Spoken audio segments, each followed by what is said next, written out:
And let me take this opportunity to welcome everyone to the Community Board meeting for June 2021. My name is Dr. Michael Burke, and I am your chairman for this evening. Before we begin, I would like to ask you to join me in the Pledge of Allegiance. And so, as we say, I pledge allegiance to the flag of the United States of America and to the republic for which it stands, one nation, under God, indivisible, with liberty and justice for all. Thank you very, very much. I'm going to ask that if you also care to join me, if you would please join me in a word of prayer.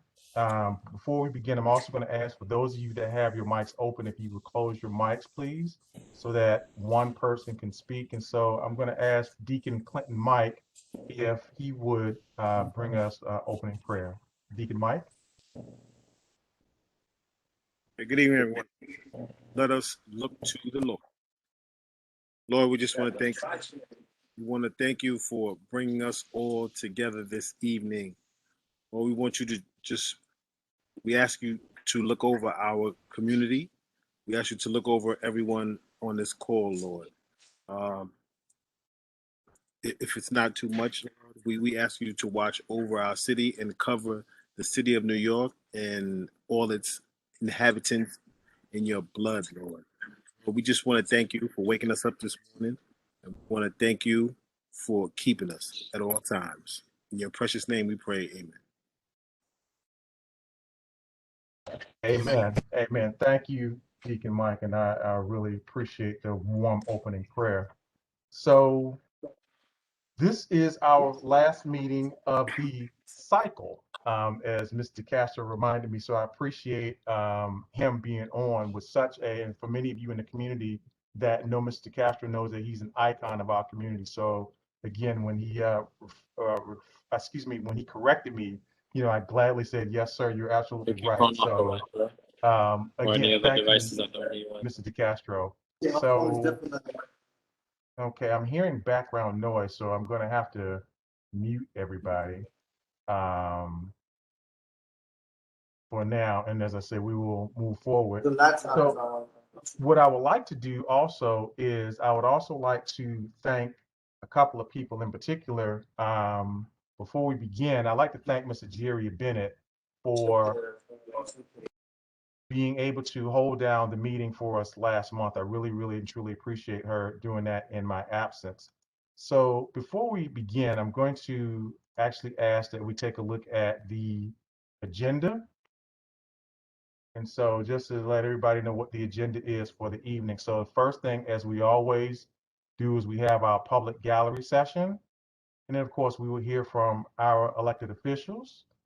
Then, of course, Alexis from the Bronxborough President's Office will give greetings from the Bronxborough President. I will give my report, and the district manager will then give his. And then we will go into a presentation, which we will have from the Department of Transportation. And then last but not least, we're going to vote on committee recommendations and talk about some things in old and new business, and then we wind up leaving the meeting. So with that being said, I would like to ask for a motion of unanimous consent to accept the agenda as we see. So can I have a motion from everybody, somebody? So move. John Isaac, so move. Okay. Robert Hall, second. Thank you. Are there any objections? So ordered. So we have our agenda accepted. So at this point, we are going to go directly into the public gallery session. So in order for that to take place, I'm going to turn it over to our wonderful first vice chair. I was about to say Beatrice, but she's on my mind. Madam First Vice Chair is Jerry Bennett. So Madam First Vice Chair, take it away. Okay, so good evening, everybody. So with our public gallery, if you want to speak, I'm going to ask if you would at least raise your hand. You look at the icon at the bottom of your screen and you can raise your hand so we can call on you. You'll have 3 minutes to speak. And I'm going to ask our second vice chair, John Isaac, to keep time so that he would kind of, let you know when you have about 30 seconds left. Okay? So is there anyone in here who wants to speak now? Okay, Mr. DeCastro, you can unmute yourself.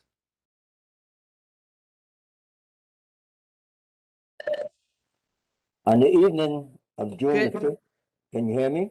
Yes, I can hear you. Good evening, everyone. On the evening of June the 15th,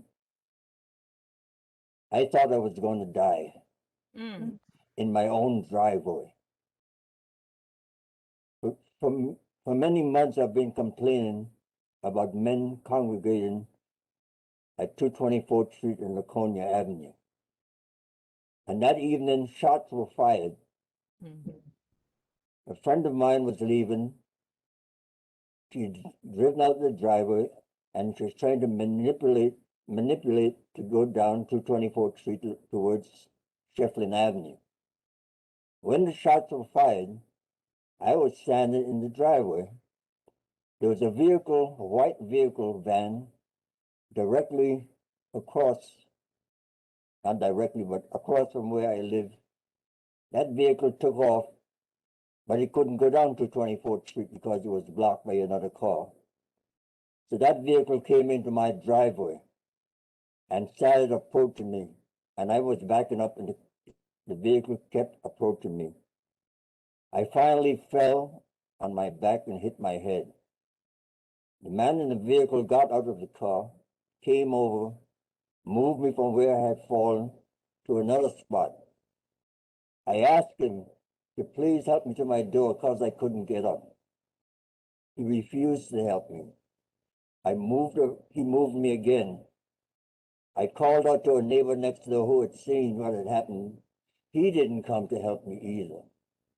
I finally was able to get over and crawled over to a little fence in my yard, and I was able to get up and get into my house. I really thought I was going to die that night. Since then, I have sent out letters to all the elected officials and the community board for resolution as to what's going to happen. The police came and they put up a light. It has 3 lights on the corner of Laconia and 224th, and all the roaches have disappeared. My question is, when the lights go, will the roaches come back? My time is up. And I said, we need some help because I'm sure that once the police take the lights away, that those men will return. Until then, I am concerned for the community. I'm concerned for my life. I'm concerned for other people getting hurt. And this was not the first arrest. An arrest was made. It's not the first arrest that was made on that corner. So I'm going to leave it at that point, and anybody wants to make comments, go right ahead. But I did make some recommendations in the letter to the community board, and I'm waiting for a follow-up on that. I did receive responses from the speaker, the district attorney, the chairman of the board, and the manager. And so far, that's all I know that's happened. Thank you very much for listening. Okay. All right. So, speaker, yes, Mr. Carl Hasty. So, I was one of the people, unfortunately, that Al had reached out to that night. And I immediately reached out to Inspector Nunez and I told him what had happened in front of Al's house. And at that point, he told me he was on it. And that's why they did put the lights there. And he did say that there was, an arrest. And so I'll just say to you, I'll continue. I'll ask the inspector to keep the lights on, as you say, roaches don't come back. But we have it's a nationwide, it's a citywide issue with guns. and I'd say a little later on hopefully sometime later, I think this summer, we're going to be making an announcement. We put a lot of money into the budget for anti violence, to BRAG, to SCP, to all of the violence prevention, gang prevention. We're even giving a grant to DA Clark to deal with the gun violence that is running rampant in our streets and our cities.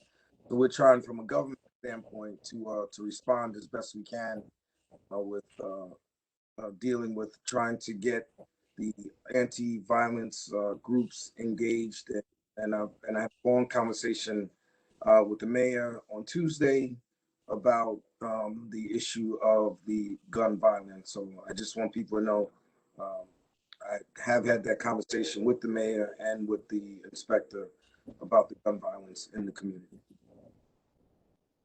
Okay, thank you so much for that. Okay, is there anybody else? No?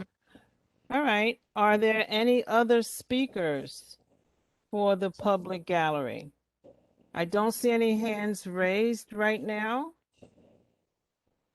Okay. So with that being said, if there are none, I see that Bronx DA Marilex put information of the district attorney's office. That number is put into the chat for follow-up. So, okay, if there are none and being none, I think we can move on from the public gallery, and I could turn it back over to you, Dr. Burke.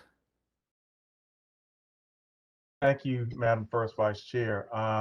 So let me comment, as I said, because I did talk with Mr. DeCastro, and I'm glad that Speaker Hasty was able to, use his resources to get you those lights. And as I told you before, Mr. DeCastro, I think you have the weight of the entire community behind you. And so, I know that, as I told you that day, the district manager and I actually spoke about that very issue, when you and I had spoken. And so, hopefully, as I said, between us and the speaker and Councilman Riley, we can come up with a permanent solution, as the speaker stated, so that you can feel safe. Because if anybody should feel safe, it's people like you, Ms. Fearon, and so many others who have paved the way for people like me and the speaker and Councilman Riley and Ajiri and Madam First Vice Chair and so many others that are on this call.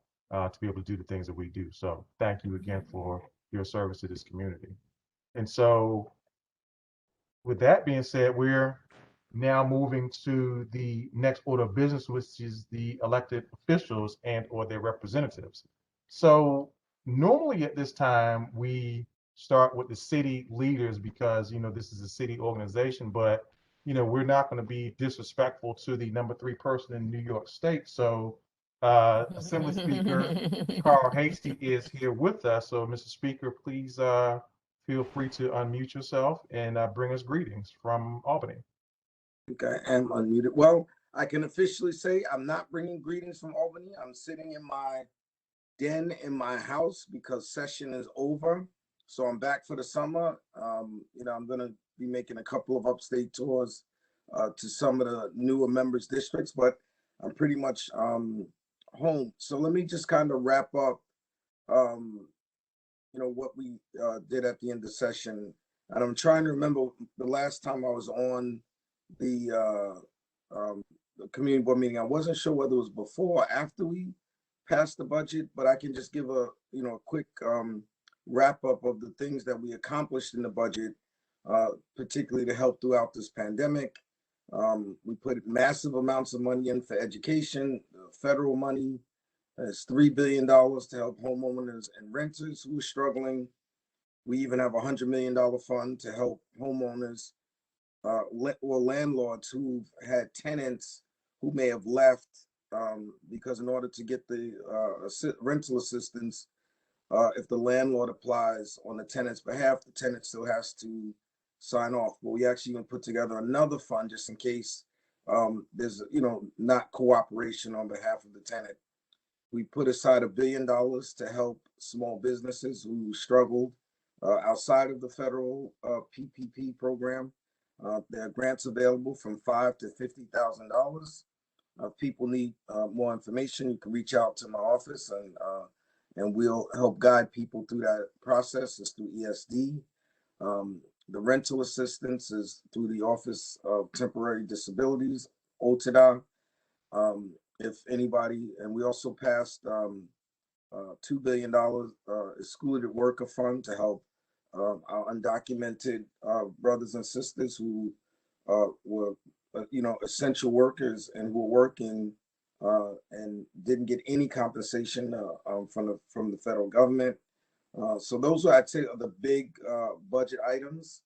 I was actually talking to George earlier because I wanted to make sure we had the right information. As of midnight tonight, the governor has ended the state of emergency in the state of New York, which means life will pretty much, I'd say in terms of government regulation, will go back to normal. I still encourage people, if you're going to be in crowds, particularly indoors, I would still recommend you to wear a mask. So the meetings and things like that. So George, one of the things I didn't say, if the community board in the fall still wants to, have the virtual type meetings, you guys could do a bylaws change if people want to continue to do this. But the ending of the governor's state of emergency, I think, is a good sign, but I think we should still be very vigilant because everybody is still not 100% vaccinated, particularly here in the Bronx.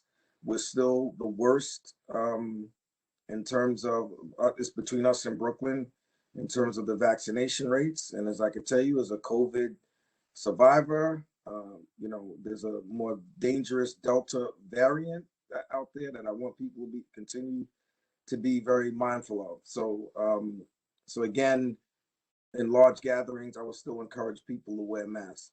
We have great news. I know Mr. DeCastro, who I would call is the godfather of our new YMCA that is coming. I think we're going to have the groundbreaking. Is going to be ribbon cutting is September 10th.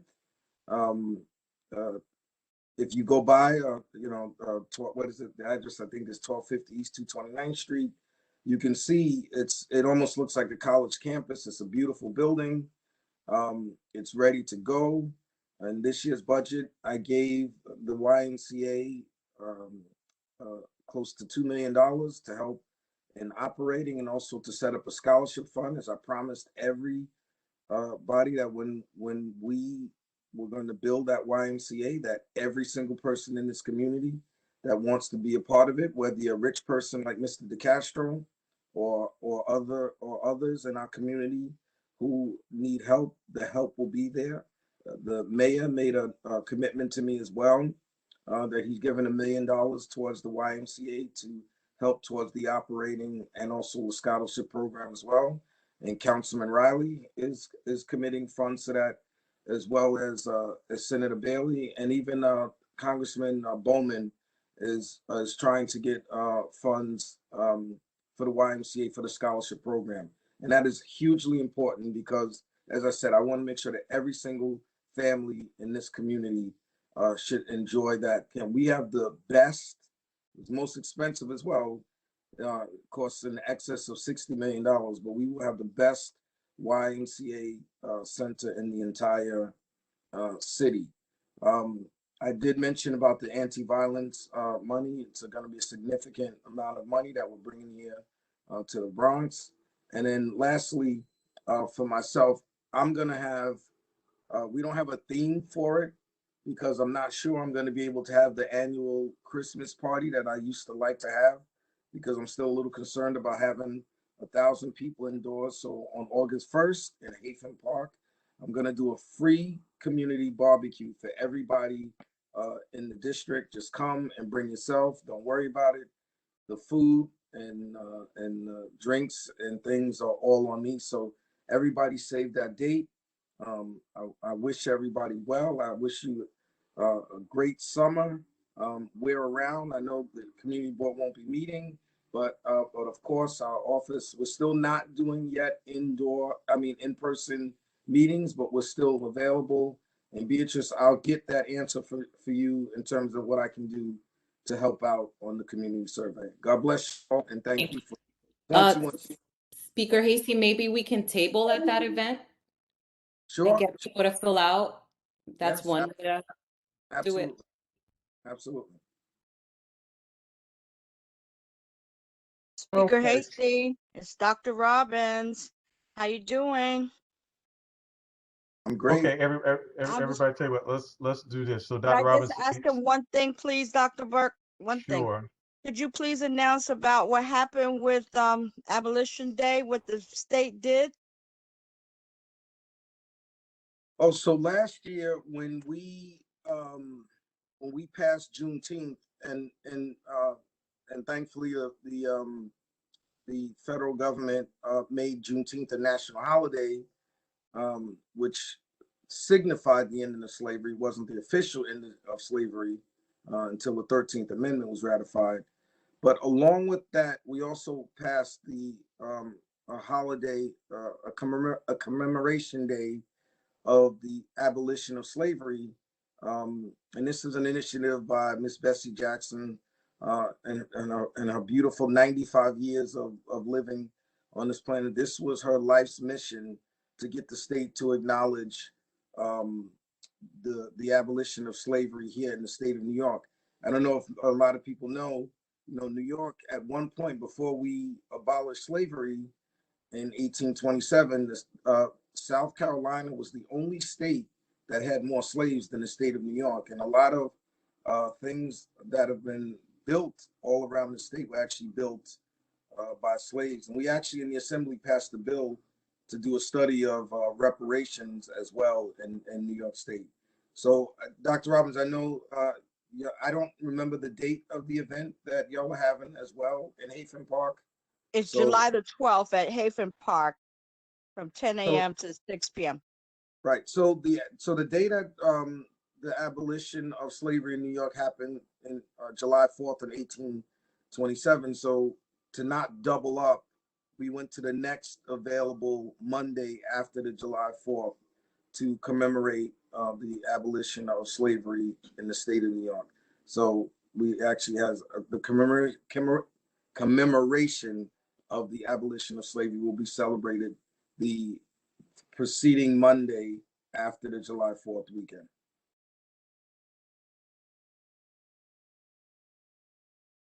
Sorry.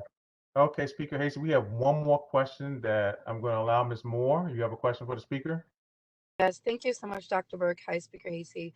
I had a quick question. You mentioned a few programs for homeowners, renters, and small businesses. And I know that these questions have been coming around a lot in the community. How do homeowners get access to these resources that the state has passed, renters and small businesses? Is there a way that your office can make this list widely available to the community to have access to so that we're able to apply to these services?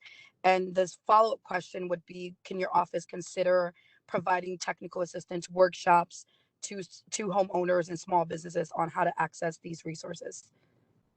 Right. So that's an excellent question. Thank you for that, Ms. Moore. So one of the things I can do in my next newsletter, because when I sent out my previous newsletter, when we passed all of these resources in the budget, each of the agencies that are responsible for administering these funds had to set up portals for people to access it. So one of the things I will do in my next newsletter, I will put in which agency people should contact for rental assistance, for assistance for being for an excluded worker, assistance for a small business, and assistance particularly for renters and homeowners. I will put those contact information in. But in the meantime, if people need that assistance, they can reach out to my office and we will direct that. But it's vitally important because they're doing particularly the rental assistance is being done in stages. So it's vitally important for people to apply as soon as possible because we want to get that money out the door. It's $2.3 billion on the rental assistance. And then, like I said, it's another $100 million that we put in. But I will try to make that information as readily available. I'll even try to post it on my social media as well. Okay, thank you, Speaker Hasty. We really appreciate you coming in and being able to answer those questions for our constituents as usual. Like I said, we will always be able, ready, and willing to support you. So just let us know whatever we can do to assist you. And like I said, we really appreciate you coming on. So thank you very, very much. Thank you. Not a problem. So next, we would like to move on to our city officials. And so we'll start with the 11th Council District. So I see where Sabrina is here from Councilman Denowitz's office. So Sabrina, please unmute yourself. I don't have your last name. I just have the name that you typed in. Hi, everyone. My name is Sabrina Campbell. I work within Councilmember Denowitz's office as a constituent advocate, but also as his scheduler. We only have an update in regards to an event that we're hosting this coming Saturday, which is our movie night. And that's going to be up the hill in Williamsbridge Oval Reservoir Park, or Reservoir Oval Park. And we'll be showing the movie Jumanji. That starts around 8:30. As well as on Sunday, June 27th, we will be co-hosting a street renaming ceremony with Councilmember Riley's office in honor of Bishop Michelle White Haynes. So from our office is not physically open for constituents to walk in. If you don't know where our office is located, we can be found on 227 West 231st Street, obviously completely far from the Wakefield area, but we are just a phone call away. I'll place all my information in the chat and how you can get in contact with the office. But we are hosting outdoor office hours throughout the district. We were in Wakefield this afternoon, and we should be back in Wakefield either next Tuesday or next Thursday. But you guys can keep in touch with me. Like I said, I will share my contact information as well as the council member's email within the chat. Thank you. Okay, thank you very, very much. We really appreciate you coming out, and please give Councilman Denowitz our best. Next, from Councilman Riley's office, I see where there's Miss Cynthia Prisco. Miss Prisco? Hey, can you hear me? Yes, we can hear you. Hi everyone. My name is Cynthia Prisco. I'm the constituent liaison at Councilmember Kevin Riley's office. Glad to virtually meet everyone, and I hope to meet you all in person sometime very soon. I just wanted to let everyone know that our office is open at 135 Einstein Loop, room 44 in Clark City, and that our 940 East Gun Hill Road office is closed for renovation. You can contact us at 718-684-5509 or 347-326-8652. I'll also be posting all of this information again in the chat, but please do not hesitate to reach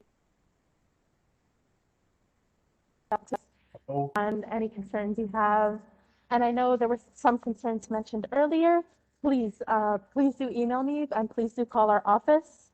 And I also wanted to mention that we will be having pop-up constituent services tomorrow at Governor Houses at 745 Magenta Street from 12 p.m. to 2 p.m. I invite everyone to stop by and meet me in person and meet the rest of the team. Okay, well, thank you very, very much, Ms. Prisco. We do appreciate you coming in and bringing us greetings from Councilman Riley's office. And, you know, community, we've heard the invitation, so the councilman is available for us to meet him tomorrow. So for those of you that are able, please stop by and meet the councilman. Next, of course, is Mr. Ivan Nez from Assemblyman Denowitz's office. Mr. Nez, how are you doing? Hi, good. How are you? I'm doing fantastic. Thank you for asking. Well, hi, everybody. Ivan from State Assemblyman Denowitz's office here. Don't really have any updates from our office since the last meeting. However, we are looking to schedule a free paper shredding event sometime in September. when we have the date, we'll send out the information and make sure that everybody knows. I'm dropping my information into the chat right now.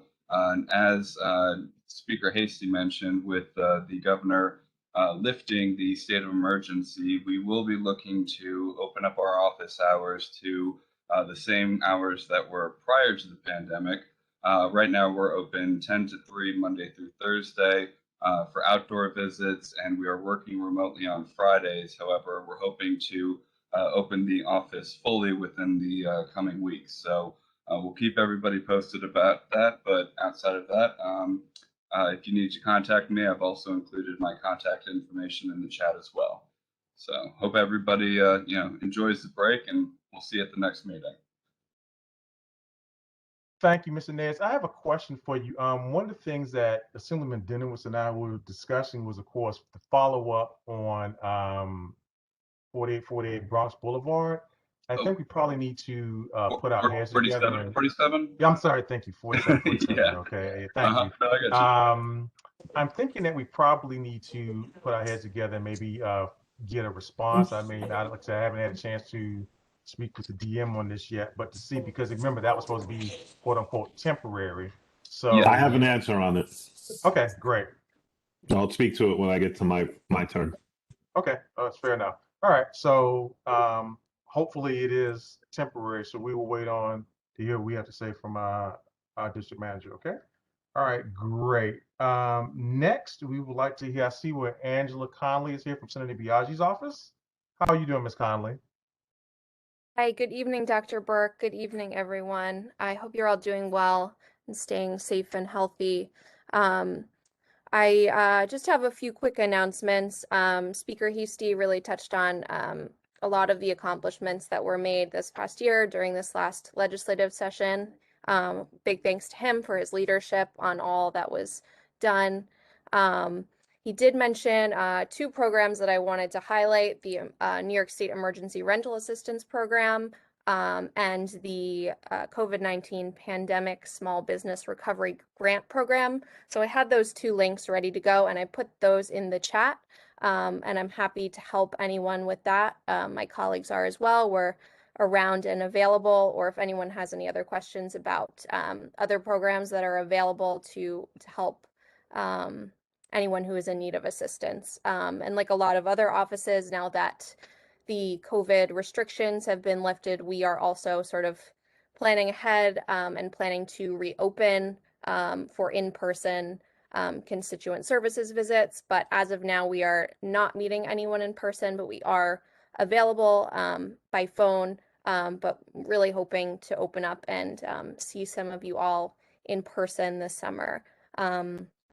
That is about it for me. I will leave my email, my phone number in the chat again, and I'm hoping everyone has a great and restful summer. And if anyone has any questions, please feel free to message me or ask. Thank you.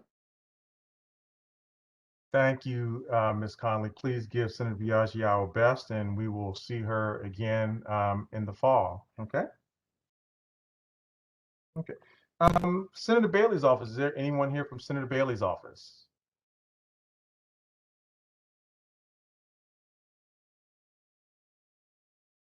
Okay. Moving forward, Marilex, I know that you were here from the DA's office, so Mrs. Tavares. How are you, everyone? This is Marilex from Bronx District Attorney's Office. Sorry, I'm actually attending like 2 meetings at the same time. This weekend, this Saturday, June 26th, between the hours of 10 to 4, our DA will be hosting a gun buyback at the Christ Church located at 860 Forest Avenue. That's between East 160th Street and 161st Street in the Bronx. So basically, anyone that decides to turn an operable handgun or assault rifles will receive a $200 prepaid card plus a free iPad from our office. That's for the first 76 participants, and that will be this Saturday. And that's it. If anyone has any questions, please feel free to contact me. You can ask me now. I put my information in the chat. If you didn't receive a flyer, please send me your emails and I'll send it to you right now. Thank you. Okay. Thank you, Mayor-elect, from bringing greetings from DA Clark's office. So next, we normally have Mr. Vasquez from Congressman Bowman's office, but he's actually being replaced today by Mr. Brandon Lloyd. So, Mr. Lloyd, welcome to Community Board 12. Thank you, Mr. Burke, and thank you everyone for having us. As Mr. Burke stated, my colleague Nick Vasquez is usually an attendee here, but unfortunately he had surgery yesterday, so he is healthily recovering. But I just have a quick few updates that I'll try to run through, and I have a few, I'll start off with some legislative updates and some district updates. If there's any questions that I can't answer, I will make sure to place my email and my phone number in the chat so that I can get you guys' questions answered. So in DC, Congressman Bowman has been busy advocating for federal infrastructure investments that meet the needs of our constituents. Given the urgent housing crisis in New York City, the Congressman is advocating for increased funding for public housing and robust investments in affordable housing at a federal level. And to raise awareness for this issue, he's hosting a rally/press conference at Edenwald Houses on Monday, June 28th at 10 a.m. Once again, that will be a rally/press conference at Edenwald Houses on Monday, June 28th at 10. I'll make sure to throw my contact information in the chat once again so that I can send that flyer to anyone interested. And if you need any additional information, you can please reach out to our policy director. I'll make sure to throw that in the chat right now. Additionally, we've been receiving a lot of questions about the child tax credit. So I just want to give you guys a little bit more information on that. The expanded and improved child tax credit is a historic change that is really a lifeline to the middle class and cuts child poverty. It provides children and their families with additional payments throughout the year that helps them with the cost of food, childcare, diapers, healthcare, clothing, which I'm sure you all know of. For New York 16, how it specifically impacts our district, 75.8% of children in the district will gain from expanded and improved child tax credits. So if my math is correct, that translates to 124,400 children. The average benefit for 41,800 households is $2,800. And if successful, the expanded and improved child tax credit should lift 9,200 children in the district out of poverty. Families with children in poverty will receive $4,300 on average. In addition, 4,700 children in the district will be lifted out of deep poverty. So now I'll transition into some more of our district-specific updates. Tomorrow at 5:30 p.m., our office will be hosting a joint town hall with Representative Alexandria Ocasio-Cortez to discuss public health and violence prevention models. Basically, in other words, it will be regarding public safety and gun violence. We're supposed to be having several community members and professionals alike to discuss this. So to submit a question in advance, I will place the email here in this chat. Please feel free to send any questions you have in advance to there. Also, I will submit the link for anyone interested to RSVP. That's the link that anybody can register at. And on March 10th, the House voted to pass the latest stimulus package. And following day, President Biden signed into law. If you have any questions on that, please feel free to refer to this website, this link on our website.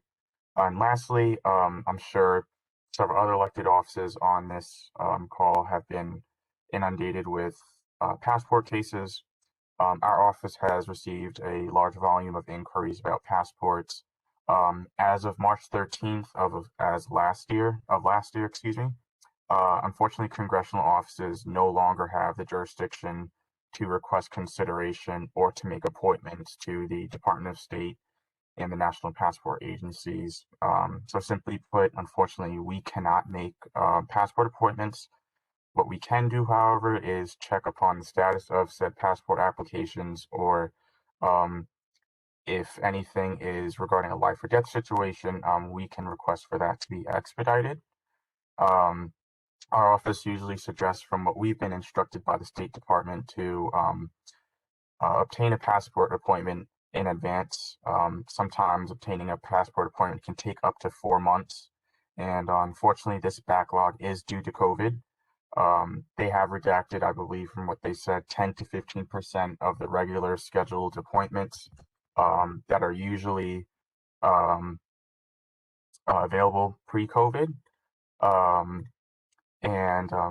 Most passport offices are currently only scheduling life or death emergency appointments. And lastly, we are more than happy to inquire about the status of any passport applications and questions.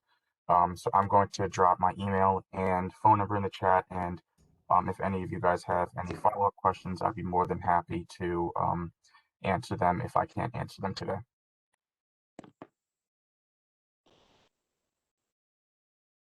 Okay, so thank you, Mr. Lloyd, for bringing greetings from Congressman Bowman, and please, give him our best. And again, if anybody has any questions for you, I'm sure that they will put it in the chat. I've seen some questions as it pertains to some of the legislation that the congressman talked about back in April when he came to visit us. So if you could, monitor the chat and maybe answer some of those questions that some of the constituents have, we would deeply appreciate it. Okay.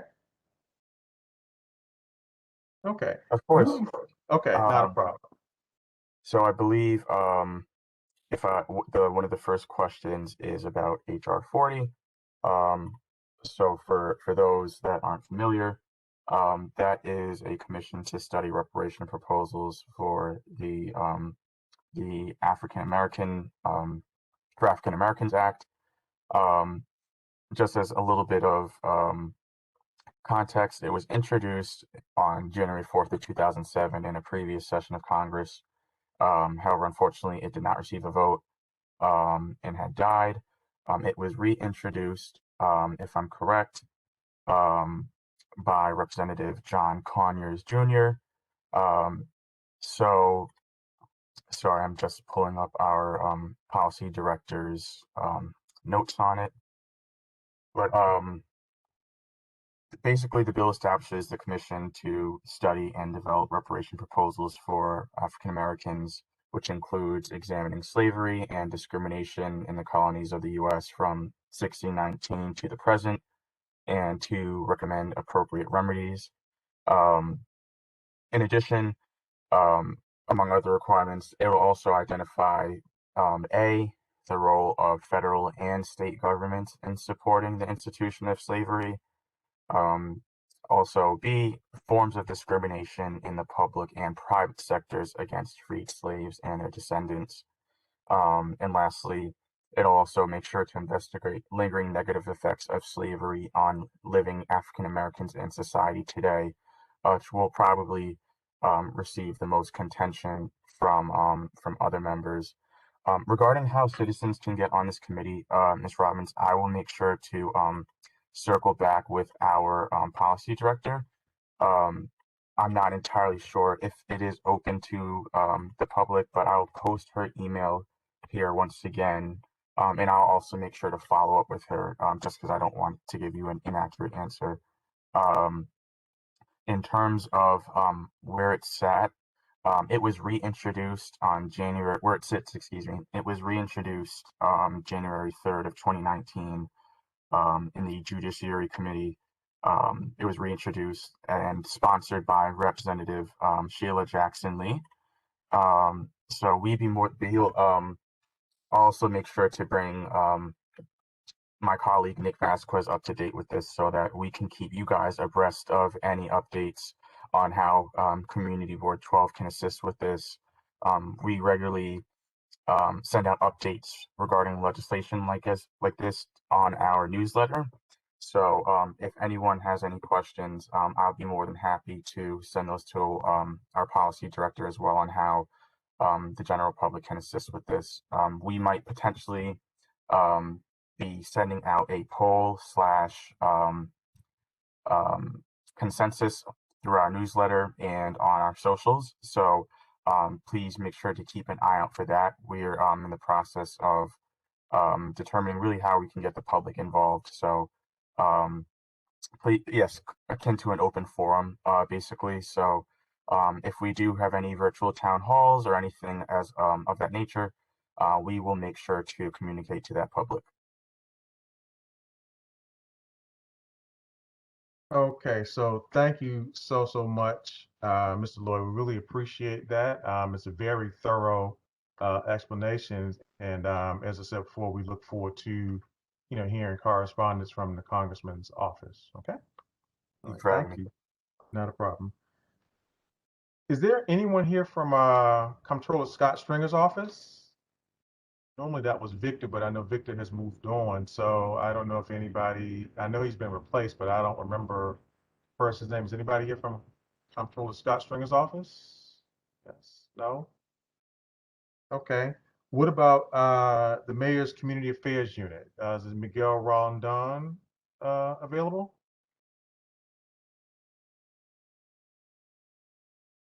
No?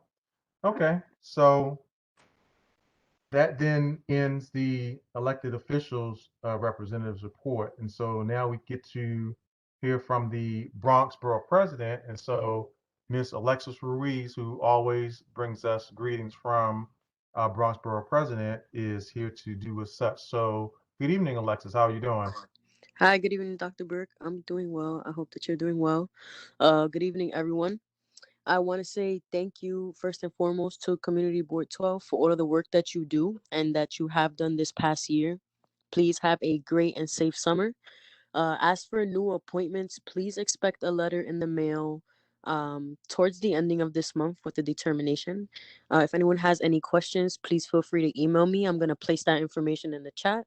And thank you again, as always. I'll be here for the remainder of the meeting. Okay, well, thank you. Thank you very much, Alexis. We appreciate the work that you do and bringing us greetings from our borough president. So again, thank you and have a fantastic summer as well to you.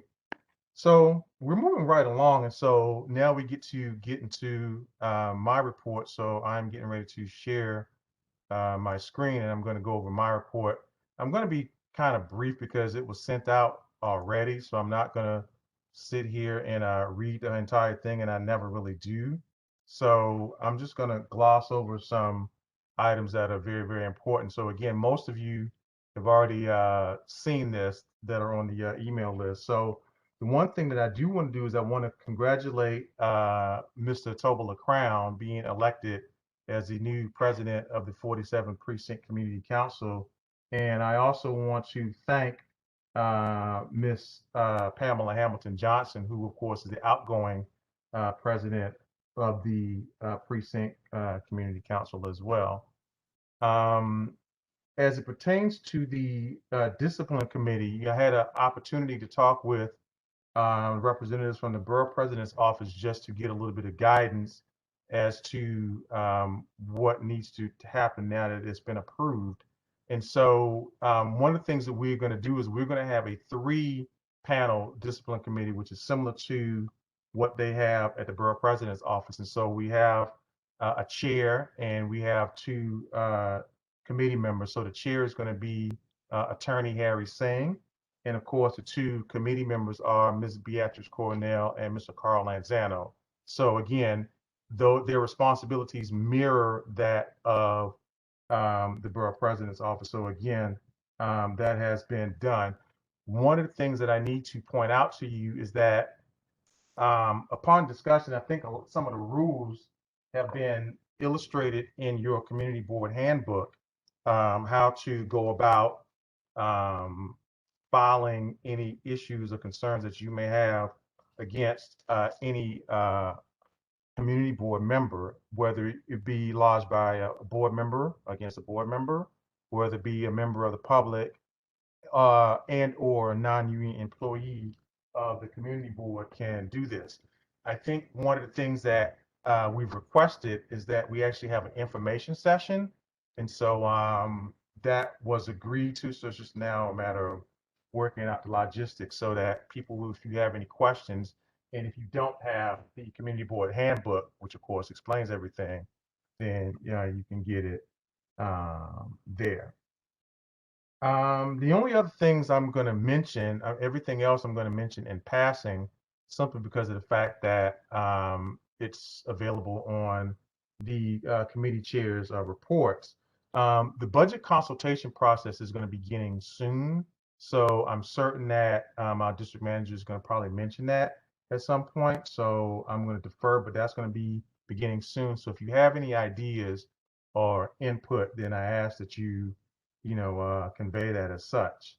As has been stated numerously by the speaker and the other elected officials, as of today, or excuse me, midnight tonight, the emergency mandate for virtual meetings ceases to exist.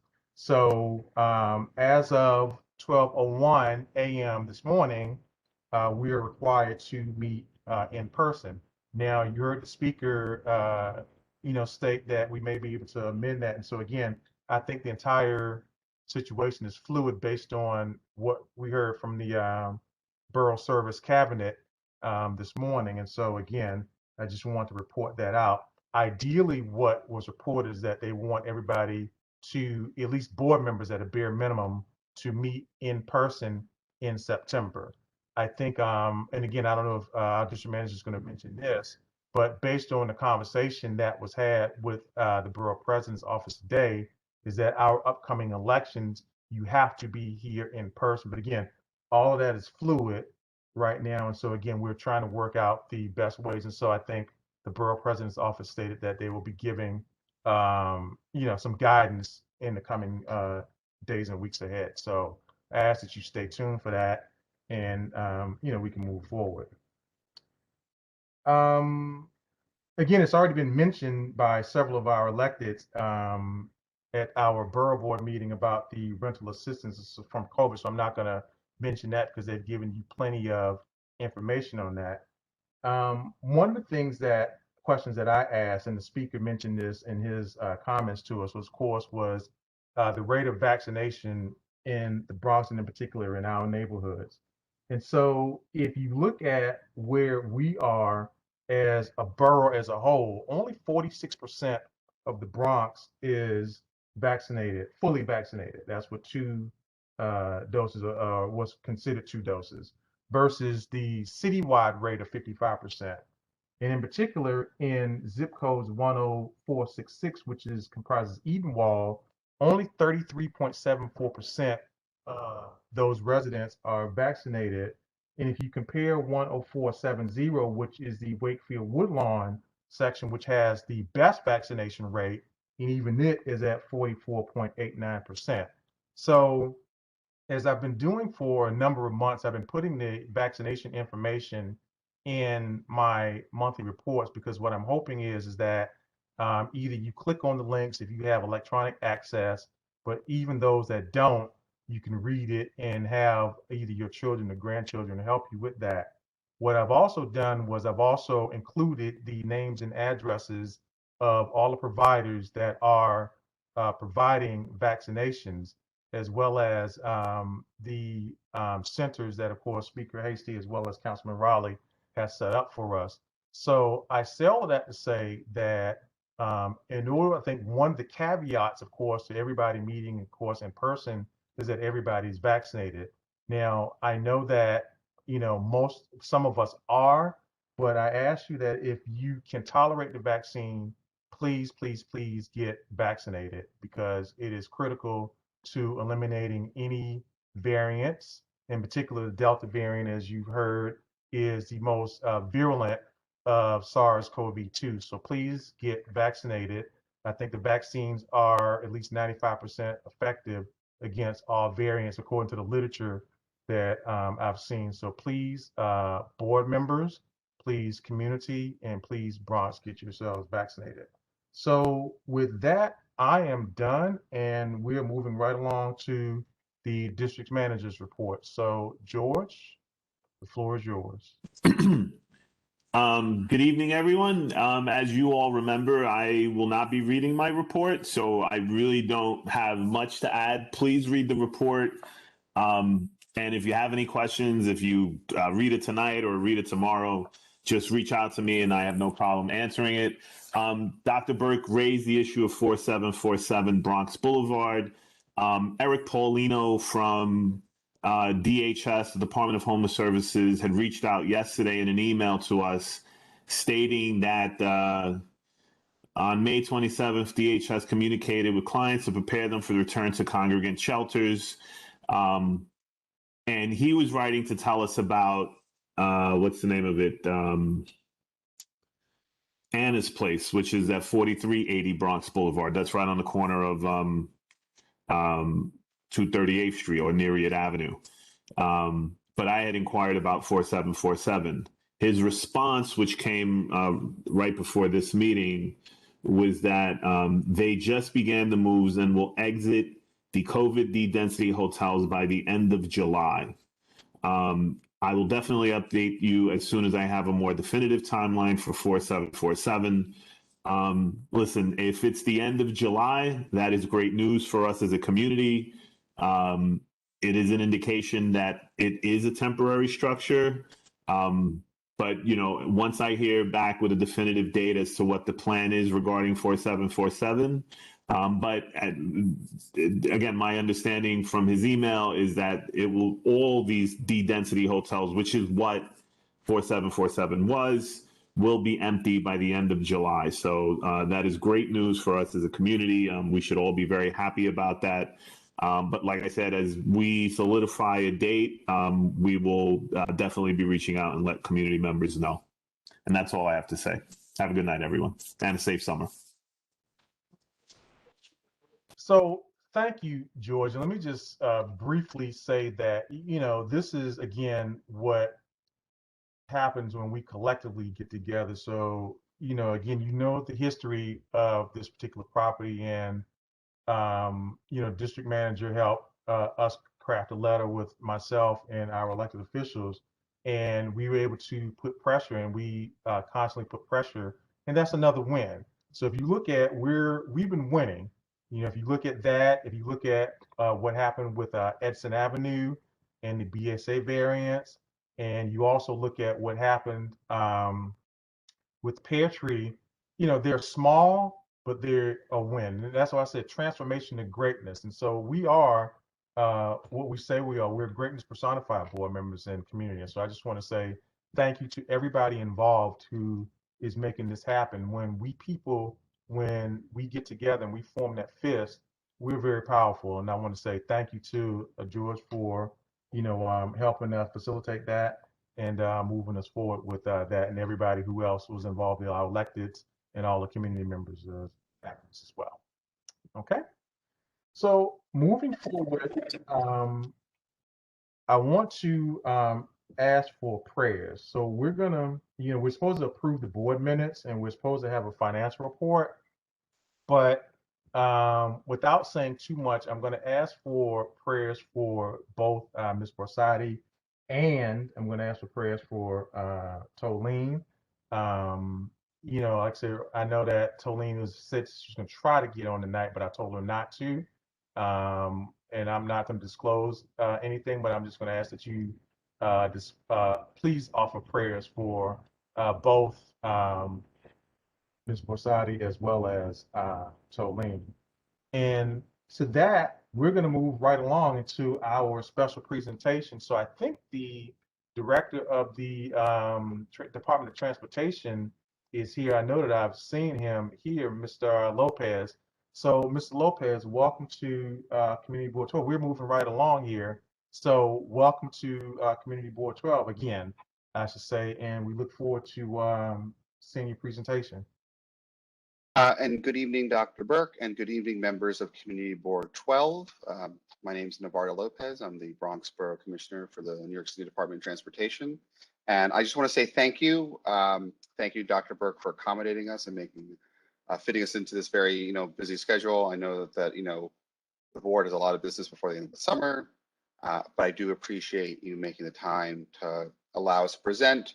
We're here tonight to talk about two very important projects that DOT is looking to implement later this summer in Board 12, which is why it was really important for us to be able to be here tonight to sort of present to the community and to start the outreach process to talk to all meaningful stakeholders.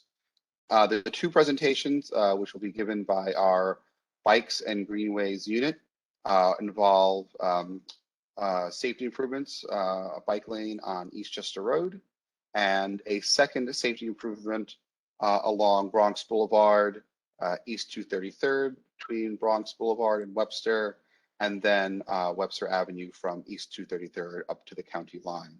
So before we begin, I just want to introduce the members of my colleagues from New York City DOT, Sean Macias, and Olgan Alcidi from the New York City's Bike and Greenway unit at New York City DOT. I also want to acknowledge Matt Arancio, Teresa Cruz, and Holly Malone, who all work with me at the Bronx Borough Commissioner's Office. So without any further ado, I'm going to turn it over to Sean. We're going to talk about these two projects. And actually, in way of background, I just want to mention that the reason for our very ambitious schedule this year is twofold. One, as many of you are aware, later this summer, DOT is going to be beginning an e-scooter pilot in the East Bronx, which will encompass all of Community Board 12. In addition to that, Mayor de Blasio earlier this summer made an announcement about improving bike safety throughout the city. And singled out a couple of corridors in the Bronx, including the ones that I mentioned, as areas that we're going to be looking for improving street safety. So this is part of a very ambitious set of projects that we're looking to implement in order to improve safety for all users of the road. So I just ask that you give us your full attention, and then once the presentation, we'll go through one presentation and then have questions about that presentation, and then go and give the second presentation. So Sean, I'm going to hand it off to you, and then we'll be here for the rest of the evening to answer your questions. Thank you. Thanks, Navarro, and thank you everybody for allowing us to share our work with you here tonight. I'm actually going to pass it over to Olguin, and she's going to start with the first presentation. So please, Olguin, take it away. Sure. And I'm just going to share my screen here.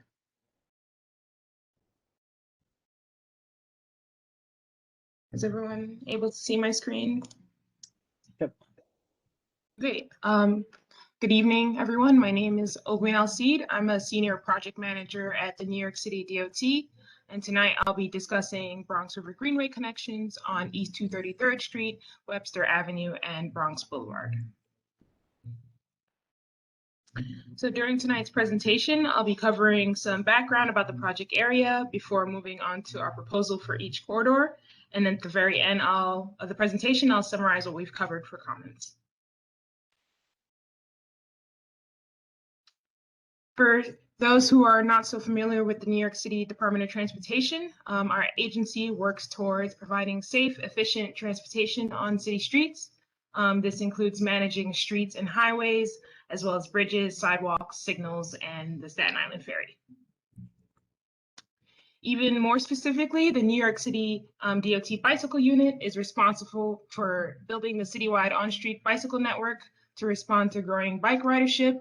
But our designs, however, are developed to improve safety for all road users, including pedestrians, motorists, and bus passengers. In 2019, we unveiled the Greenwave Plan, which took a closer look at fatalities across the city and found that nearly 90% of fatalities happen on streets without bike lanes. And so in response to those safety findings, the plan outlined a commitment to build 30 miles of protected bicycle lanes annually in order to rapidly expand the bike network. Street improvement projects, which include bike lanes, are low-cost projects which are designed and installed with DOT in-house resources. And this can include markings, signage, signal changes, as well as concrete installation. And these elements all work together to quickly improve safety and mobility. And our street improvement projects employ a number of design tools. This can include curb extensions, which provide additional space for pedestrians and slow turning vehicles. High visibility crosswalks discourage vehicles from encroaching into pedestrian paths by creating better visibility. And also signal timing changes, which can improve traffic flow and eliminate conflicts between vehicles and crossing pedestrians or bikes. Protected bike lane design is something we'll see later on in the presentation, and overall have been found to increase safety for all users. In a study of several locations citywide, we found a 15% drop in all crashes with injuries and a 21% drop in pedestrian injuries. And so protected bike lanes have been found to improve the street, not just for cyclists, but other users as well. And so to provide some background on the area we'll be discussing throughout our presentation, in 2006, the Bronx River Greenway Plan identified a gap in the Greenway between Shoelace Park and the Muskrat Cove as a priority project. And so federal funds were allocated to parks. And in 2013, the agency conducted traffic studies of Webster Avenue, East 233rd, and Bronx Boulevard. And from there, federal funds were later transferred to New York City DOT to provide an on-street bicycle connection. And in terms of the bike network in this area, in 2017, New York City DOT provided bike connections and access to the Shoelace Park in Williamsbridge on East 226th Street, East 225th Street, and East 222nd Street, which you see outlined in green on the map on the right. And this would be shortly followed by parks reconstruction efforts in Shoelace Park to provide new entrances and improve the Bronx River Greenway paths. And so the process of developing this project has been a very long and involved several agencies. But finally, in 2020, we had the opportunity to formally begin the project development and outreach process for the connections that are highlighted in blue on the map. And this would work to close that gap first identified in the Bronx River Greenway Plan. And so the gap in the Bronx River Greenway can be broken down into three main corridors. Webster Avenue, the first line you see on the map, which currently lacks bicycle connections to Westchester County and the Bronx River Greenway at the Muskrat Cove entrance. East 233rd Street, the bridge, where we saw a lack of direct, safe pedestrian and bicycle crossings from the Woodlawn Station, which is identified on the map, and to the Montefiore Medical Center. And lastly, Bronx Boulevard, where we want to formalize the connection for cyclists to the Shoelace Park entrance.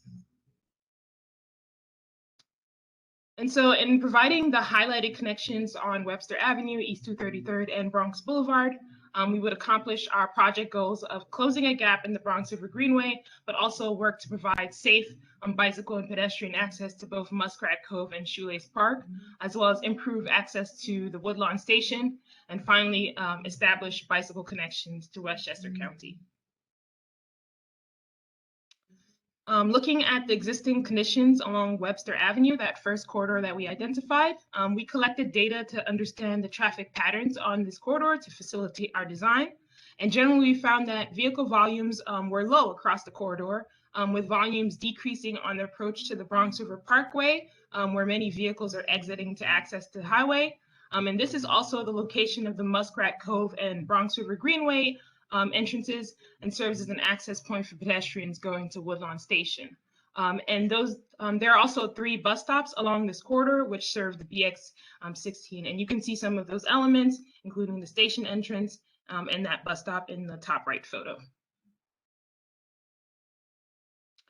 And so currently the design along Webster Avenue includes non-standard lane widths where parking and the travel lanes currently lack markings, as you see in the top example.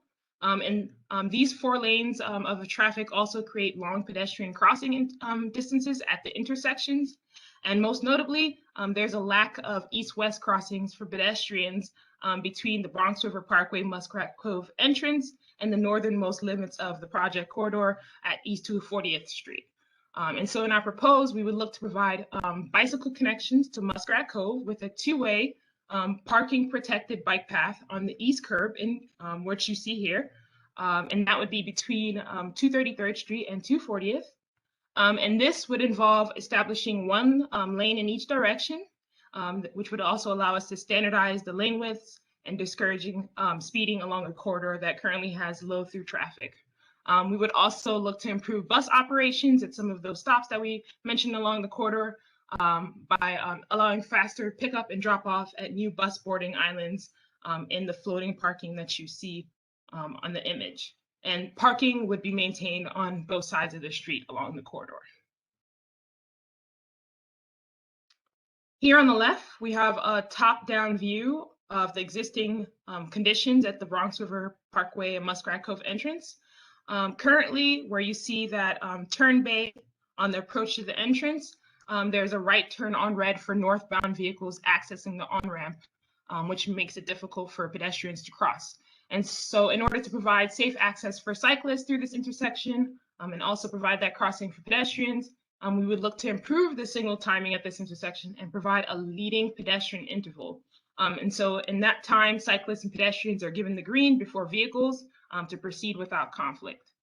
And also with our changes to the conditions along the corridor, we would look to propose a shift of the existing BX16 bus stop from the south side of the intersection to the northeast corner with a new bus boarding island that you would see in the proposed conditions. And so cyclists traveling on Webster Avenue will continue the connection to Shoelace Park using the East 233rd Street Bridge between Webster Avenue and Bronx Boulevard. Currently, the lane widths in this segment are also non-standard, and there are long or absent pedestrian crossings along this corridor. So in our proposed design, we would consolidate those two separate left turn bays into one and utilize that extra space on the west curb to create a two-way path protected by vertical elements between Webster Avenue and Bronx Boulevard, so that middle section between the two other corridors. And so we would also include a Zikla bus boarding island for the mid-block bus stop at this location. These islands utilize more temporary materials suitable for the underlying bridge structure, but function similar to the bus boarding islands proposed on Webster Avenue by improving passenger pickup and drop-off. Specifically at the intersection of East 233rd Street and Bronx Boulevard further east, there's currently no western crosswalk for pedestrian accessing the Woodlawn Station or Montefiore Medical, as you can see in this photo here. As a result, we observed many pedestrians crossing mid-block through bridge traffic.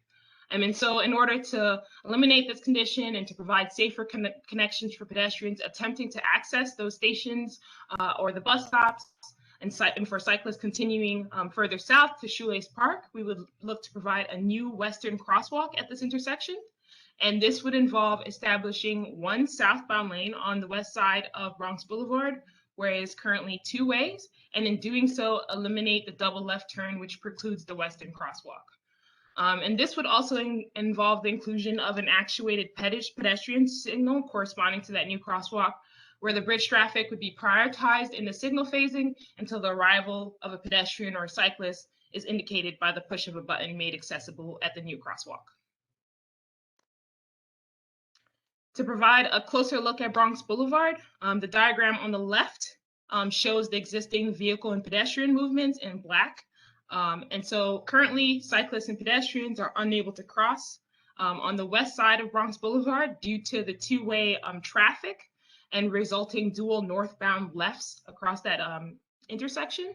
And so in order to improve that condition and to provide access for cyclists and pedestrians, we would convert the west side of Bronx Boulevard to one-way southbound, where it's currently two-way. And so in doing so, we would also provide angled parking between East 233rd Street and the Bronx River on-ramp to formalize the new alignment. Vehicles parking north of the parkway who are not necessarily accessing the highway would be provided an exit south of the ramp, would go from one-way northbound to two-way, shown in blue, in the blue lines. and they would be able to exit at the 229th Street intersection. And finally, just to summarize everything we covered in today's presentation, this project would work to provide connections to Westchester, the Bronx River Greenway, and the Shoelace Park with a two-way parking protected bike path on Webster Avenue and East 233rd Street. We would also work to provide safe bicycle and pedestrian access to those destinations with signal timing improvements at Webster Avenue and Bronx River Parkway, East 233rd and Bronx Boulevard, as well as proposed crossing at East 233rd Street and Bronx Boulevard and East 235th Street and Webster Avenue. Thank you. Okay, so thank you for that presentation. So, board members, do we have any questions regarding the presentation that we just saw?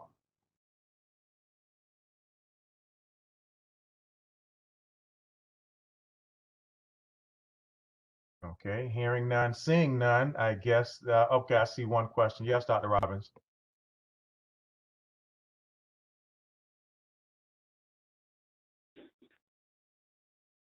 Oh, hi, I'm unmuted. I'm sorry. I think it's a good idea to have the bicycle access and everything, but for me as a senior, my main thing is transporting my bike from home to get down into that park. That's a problem. So I don't know if there's any way you could get any of those bikes up there and you can rent the bike once you get to the park.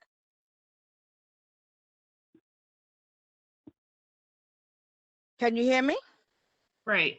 So in terms of, like, is the issue that you would like to have access to bike rental or? Yes, because once you, I mean, I will have to, I'm not going to ride my bike from home to the park. I'm just not going to do that because I'm afraid of the streets. That's just my thing. I'm saying if I did take my bike to the park at one time, and when I took my bike to the park, it was just a whole big problem. So how they have those bike rentals there, you know, in other places, if it's going to be a bike path, maybe you should have that because there might be other people that are in the same situation as I am. Right, that's a great idea. I know City Bike is slowly expanding northward in the Bronx. I think you make a good point. This would be a good location for one of those City Bike docks. Right, I'm not sure what 222nd Street is where I enter. I think 227. is where I enter. 222nd, I think, is where I enter the park. Okay, I'll jot But that down. I'll send it to our folks. I don't know if there's a timeline for the next expansion, but we'll certainly take that info back to them so that it's included in the next their next data collection. Thank you, appreciate that. Yeah, of course. Now I see where, as I said, normally this is for board members, but I see, but since Ms. Hudson is such a advocate for Shoelace Park, I'm going to allow Ms. Hudson to ask this question, and then we're going to move to the next presentation. So, Judy.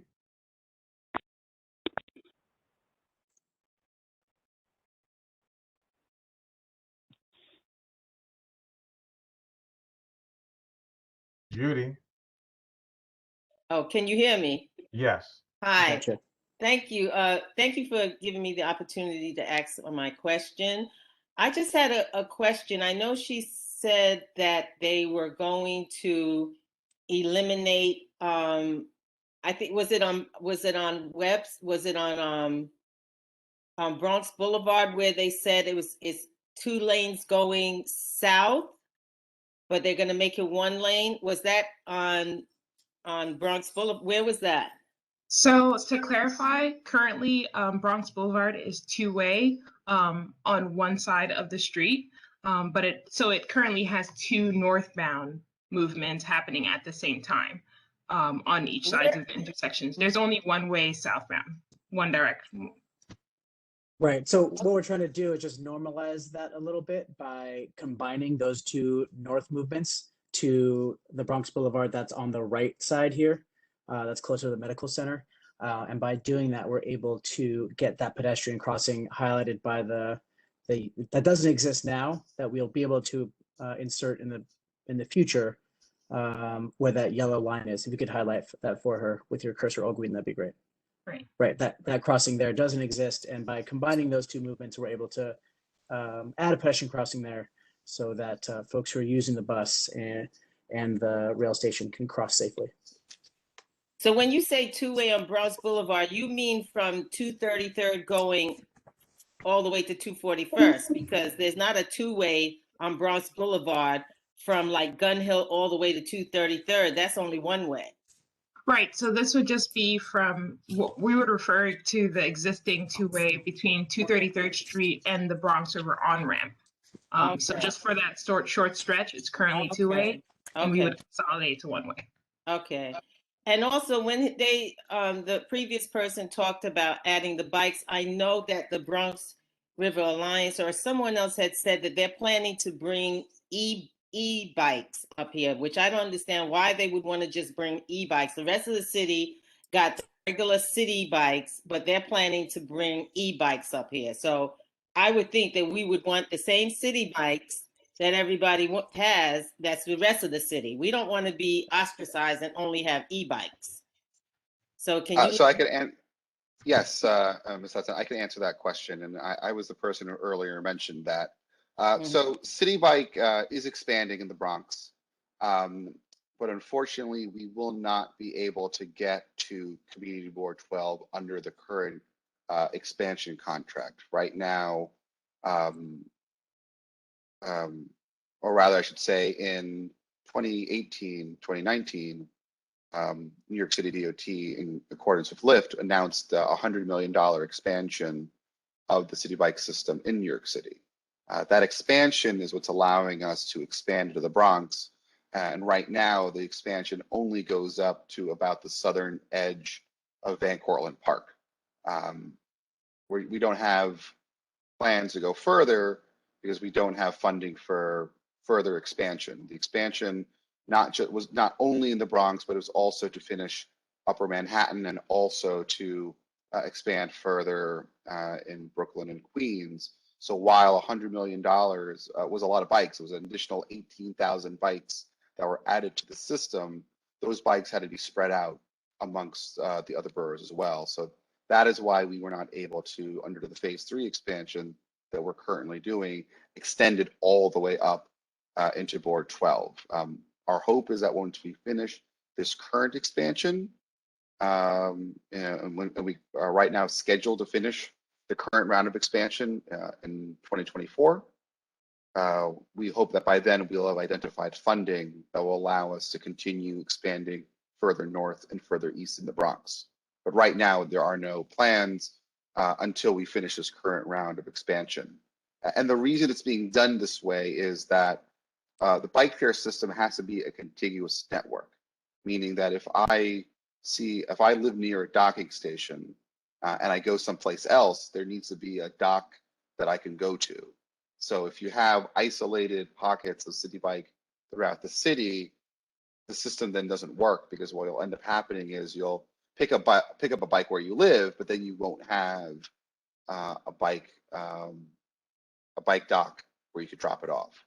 So that explains partially the slow incremental approach that we're taking, where we're going really community board by community board. So last year we, in the Bronx anyways, we expanded from community boards 1 to 4.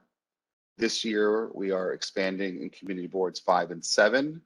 And either next year or in 2023, we plan to expand to community board 6 and the southern portion of 8.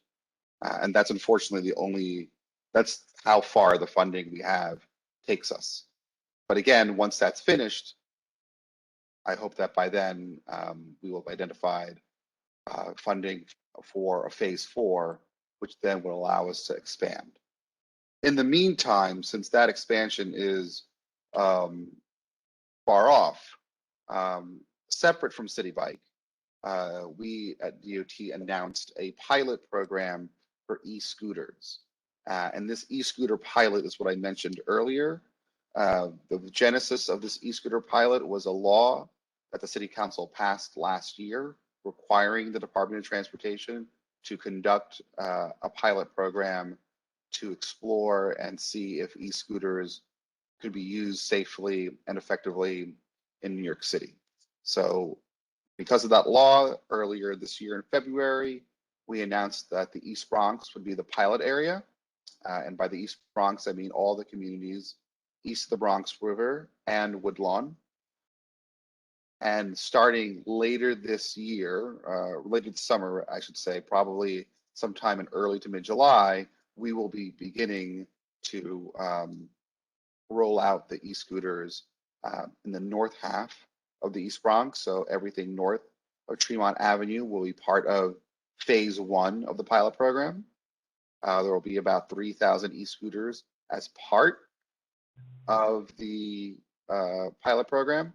And then if it goes well, meaning that it's safe, the companies are able to protect not just the users of these scooters, but also pedestrians, then we will expand the pilot into the phase 2 area.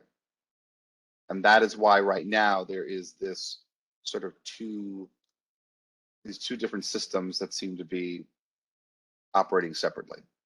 But ideally, the agency would prefer to be able to expand City Bike into more neighborhoods. So And if we you hope are that once we finish, able to expand Okay, it, Tim, if can I you do are this? I have to able to, jump in because Judy, let me okay, jump in because we have another presentation that we got to get to. okay. So But if Mike, that- I would like to comment. I would like to comment, Chairman. Judy, if you want to answer, if you want, I could give you my email in the chat. Okay. And if you want to send me an email, we could schedule Right. a call and speak about this offline. Okay. Thank you. Dr. Burke, I have to I make would a like comment. I would like to chime in as the former chair of the Parks Department, if that deems feasible, Chairman. So let's do this. I know Mr. Stricker wants to comment. I see George has his hand up. Guys, we gotta, like I said, we can have a long meeting or a short meeting. So if you want to comment, but you comment, then George and Mr. Stricker, and we move on to the next because they have another 30 slides to do. And then we still have business to get to. All right. So ask your question, Mr. Boris. Okay, thank you, Dr. Burke. So it's not a question; it's just a point of talk. So as the former chairman, I can extensively talk on this because I did extensive work with the DOT, and that portion near Shoelace Park, it was the most feasible after extensive meetings and discussions as far as what can be done. With that being said, we spoke on, and we are fully in touch with the disenfranchisement of our community board as far as City Bikes and other entities. As far as getting e-bikes, the thought process behind that would be that we wanted to actually bring as many entities as possible for competition, so that this way we how would I say, just have more options for our community. So yes, we do acknowledge the disenfranchisement of our community where City Bikes has not been accessible, but we also invite other companies as well, so that this way, we have other options and make our community more inviting, or optional. George? And I just want to add a quick point of clarification. The pilot isn't e-bikes. It's e-scooters, and by e-scooters I mean the sort of stand-up scooters that you see a lot of folks using right now. These are electric e-scooters. Under the terms of the pilot, these motorized e-scooters can only go up to 15 miles an hour in certain areas, but it's only e-scooters. It's not e-bikes. So I just wanted to clarify that. George? Thank you. I was just concerned, you said from 233rd Street to the on-ramp of the Bronx River Parkway, which is going northbound, you're only making that a one-way? Correct. That would be from existing two-way to one-way southbound. So you would still have access to the Parkway. You would just need to use the east side if you're going north. So if I'm coming down Bronx Boulevard, because it does split, one closest to the school and the hospital, I can still make that left turn and then go to the Parkway and get onto the Parkway northbound. And if I'm coming from 233rd, I'll be able to make that right turn onto Bronx Boulevard to still get the Parkway northbound. Correct. You can still access the Parkway. Essentially, Okay. it's just, yeah, right. The only thing that I'll say is I hope I would imagine that you're studying the traffic light, because the traffic light closest to the hospital is a very short light. Correct. Okay. Yeah, so we worked with our signal timing unit on this configuration to make sure that we could provide the pedestrian crossing, but also maintain traffic across the bridge. And so that's something that we've worked out with them. Okay, fair enough. Thank you. Michael, may I talk now? Yeah, of course you can, Mr. Stricker. I just want to congratulate DOT on the Bronx River Parkway exit at Webster. Back many, many moons ago, when they were rebuilding the Gun Hill Road Bridge over the Metro North and the Parkway, and they were diverting the cars off at 233rd Street, I had a fight to get that light put there. Because they weren't going to put a light there, and you were quadrupling the volume of traffic getting off there. Finally, the contractor who was doing the bridge said that he would put the light up, and DOT said it must come down after the bridge was done. Well, the bridge is done about 12 years already, and the light's still there. It works very well and can be approved. From what you said, it can be approved, but I thank you for that light. You saved a lot of injuries. Glad to hear that. Thank you so Carl. much, Thank you very much, Mrs. Stricker. So, Mr. Lopez, we are ready for your next presentation. Great. So our next presentation is for Eastchester Road from Laconia to Westchester Avenue. This project is within Community Boards 11 and 12. We already met with Community Board 11, so now this portion of the presentation is for Community Board 12. So I'm going to turn it over again to the to the Bikes and Greenways team to give the presentation. Thank you. Again, I'm going to be discussing a bicycling expansion in the East Bronx on Eastchester Road, Waters Place, as well as other connections.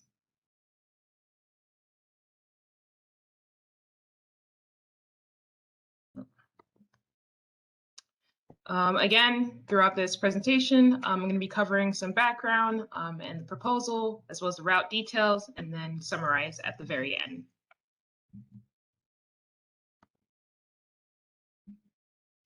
To provide an overview of our goals for this area and this project, this would work to build a robust on-street bicycle network in CB 11 and 12, support an anticipated increase in scooter and bicycle ridership in the East Bronx, improve road safety for all road users, and lastly, we hope to create new connections to key destinations in this area, which includes hospitals as well as parks and their connecting greenways and bike paths. So there is some interest in improving bike and scooter access in this part of the East Bronx. So in 2019, we saw an increase in daily commuting trips across the city, and more recently, an anticipated increase in scooter ridership on commercial streets with our e-scooter pilot program that Navarro mentioned. And so starting this year, 6,000 scooters would be deployed in the East Bronx pilot zone, which is identified on the map on the right. And this would begin with projects in the Northeast Bronx. However, there are a number of bike projects to be proposed in the future as part of this pilot program. Future proposals include Allerton Avenue, White Plains Road, and East 222nd Street, among others. Tonight, we'll only be focusing on and presenting the design for Eastchester Road within CB12. And again, this is something we spoke on briefly before. Eastchester Road also comes out of our response to the commitments to expand the citywide protected bike lane network from that Green Wave plan. Additionally, we'll also see protected bike lanes in this design, and that also speaks to our ideas about safety and protected bike lanes and how it can improve the conditions for all users. And so when selecting a route for this area, we looked at several factors. Namely, we looked to make a continuous north-south connection that would close the gaps in the existing bike network that you see here, as well as provide access to otherwise difficult to reach destinations such as Pelham Bay Park. Eastchester Road also overlaps with many key destinations in the neighborhood, including Bronx Park, Williamsbridge, as well as multiple schools and hospitals. And so we would look to make those connections as well. To go a little bit more into the background of the existing network in this area, in 2009, we began developing the network in the East Bronx by installing standard bike lanes on Allerton Avenue. In the subsequent years, between 2010 and 2017, we would return to build out the bike network that you see here in blue, with additional standard lane connections and improvements to wide parking lanes on Laconia Avenue, East 233rd Street, Bronxwood Avenue, and Burke Avenue. And these past projects all work together to provide a robust bike network in this part of the East Bronx, but finally brings us to this year. We're proposing to respond to the expected increase in scooter ridership in this area by developing connections to the existing network on Eastchester Road. And in terms of design, there are three treatments available in our toolkit for cyclists, which provide bicycle facilities on streets with varying widths and uses. Shadow markings, which guide cyclists through an area to share the roadway with motorists. Our standard bicycle lanes, which provide a greater degree of separation from vehicles by providing dedicated striped space in the roadway.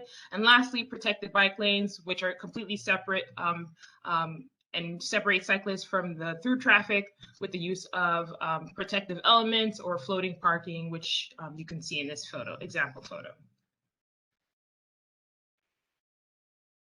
To provide a broader look at the limits of our proposal, the routes highlighted here in purple would work to address our previously mentioned goals of closing gaps in the existing East Bronx network, providing new connections to hospitals and other healthcare facilities, as well as connecting cyclists to the Bronx River, Mushaloo Pelham, and the Hutchinson River Greenways. The proposed routes would include lanes on Eastchester Road, Waters Place, Burke Avenue, and Morris Park Avenue, and would overall work to increase safety for all road users in this area. Starting with the major segment of our proposal on this map, and this is a section that would be within CB12, Eastchester Road between Laconia Avenue and Pelham Parkway, where currently we have 2 travel lanes in each direction, with the outermost travel lanes currently unmarked and shared with the curbside parking. But then in our proposed condition, we would look to formalize some of the markings for the through traffic and establish 1 travel lane in each direction and create standard width travel and parking lanes. We would then repurpose the space that we get from those 2 travel lanes to provide dedicated space for cyclists and to also provide dedicated left turn bays. This would look similar to the bottom right image, where the median will be painted until the start of the turn lane on the approach to the intersection. And so the standard bike lanes on the stretch would connect cyclists to the existing network and to the Mushaloo Pelham Greenway further south along the corridor. Further south on Eastchester Road, between Pelham Parkway and Pelham Parkway South, the existing conditions change somewhat. Currently, there are 2 travel lanes in each direction with additional turn lanes. And so in our proposal, we would consolidate the 3 lanes to 2 lanes, 1 in each direction with the turn lanes maintained. And the new alignment would match the cross sections for the northern segments, which we showed on the previous slides, and repurpose the additional travel lane to provide curbside painted bike lanes, similar to what you see here on Southern Boulevard in the Bronx. Again, heading further south on East Chester Road, the existing conditions start to look more like what we saw further north, where we currently have 2 travel lanes in each direction. So in this case, however, we would look to establish 1 northbound travel lane, but maintain the existing southbound lanes and use the extra space to provide dedicated space for cyclists. And in doing so, we've maintained the parking and the curb access for some of the various land uses that we saw along the west curb. Further south, again, between Sackett Avenue and Waters Place, the existing conditions are the same, and we would also maintain 2 southbound travel lanes and establish 1 northbound lane in our proposed. However, the roadway alignment does change as East Chester Road splits off at this location. And so we're able to provide a safe connection from the standard lanes to the 2-way path along the edge condition available to us on the east curb at this location. Cyclists would continue onto Waters Place, where currently the existing conditions match East Chester Road. And in the pros, we would create that 2-way parking protected bike path. And something to note is that there are bus stops along Waters Place as well as East Chester Road, and those stops would be maintained. However, we would also include new bus boarding islands at those existing stops. And then next, in terms of providing connections to the existing bike network on Burke Avenue, where currently there are no bike facilities on that section between East Gun Hill Road and East Chester Road. We would look to fill that gap in the network and provide shared lane markings throughout this area. And that would allow cyclists to connect to the Bronx River Greenway and the Bronx Park.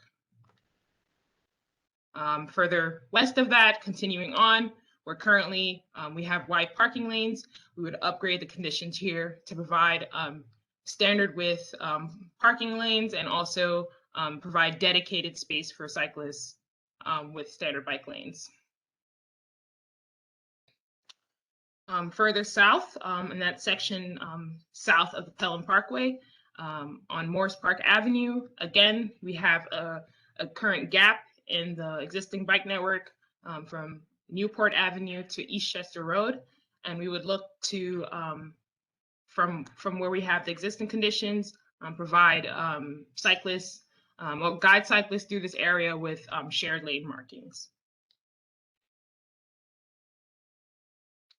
And just so to provide an overview of the design across the entire project, the map here shows the limits of the protected, standard, and shared bike lane facilities to be included on each corridor, which you can see highlighted in purple for shared lane markings, green for the protected segments, and blue for the conventional bike lane segments.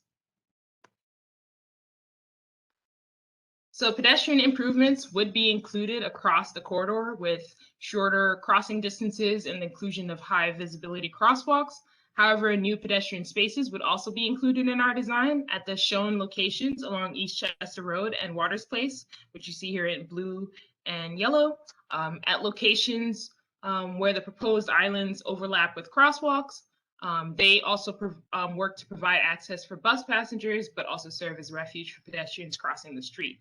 And so those conditions would also provide pedestrian improvements.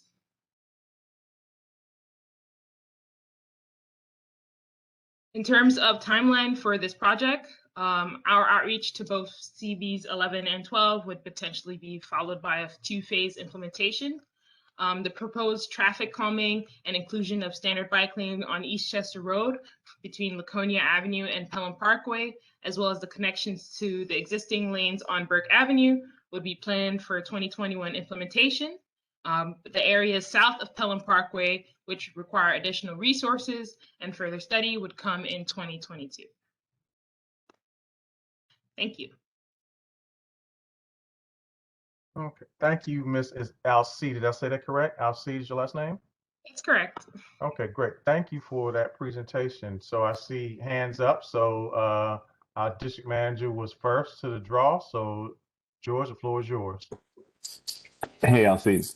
My question is in regards to East Chester Road and right off Boston Road. We have we have a firehouse, and it's difficult because it's right in the middle of a residential neighborhood. It's right across the street from Eastchester Gardens.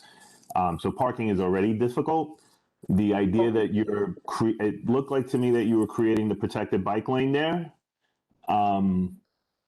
So that makes it one lane, and which means that pedestrians or the homeowners there who already have to contend with the firehouse on parking, how do you solve that? Because I don't see the firehouse being cooperative. We have challenges where we are on 229th Street, and they're not cooperative there with the EMS folks. Right. So just to clarify, we are aware of the conflicts along the curb when it comes to FDNY and that sort of thing. But something to note is that the segments you're referring to near Boston Road, we would maintain the parking on each side of the street. We're not providing protected by a two-way path in this condition. We would just provide the standard bicycle lanes with markings. And so that wouldn't necessarily have an impact to the curb access or the parking. All right. But creating the bike lane and the double parking would be a problem.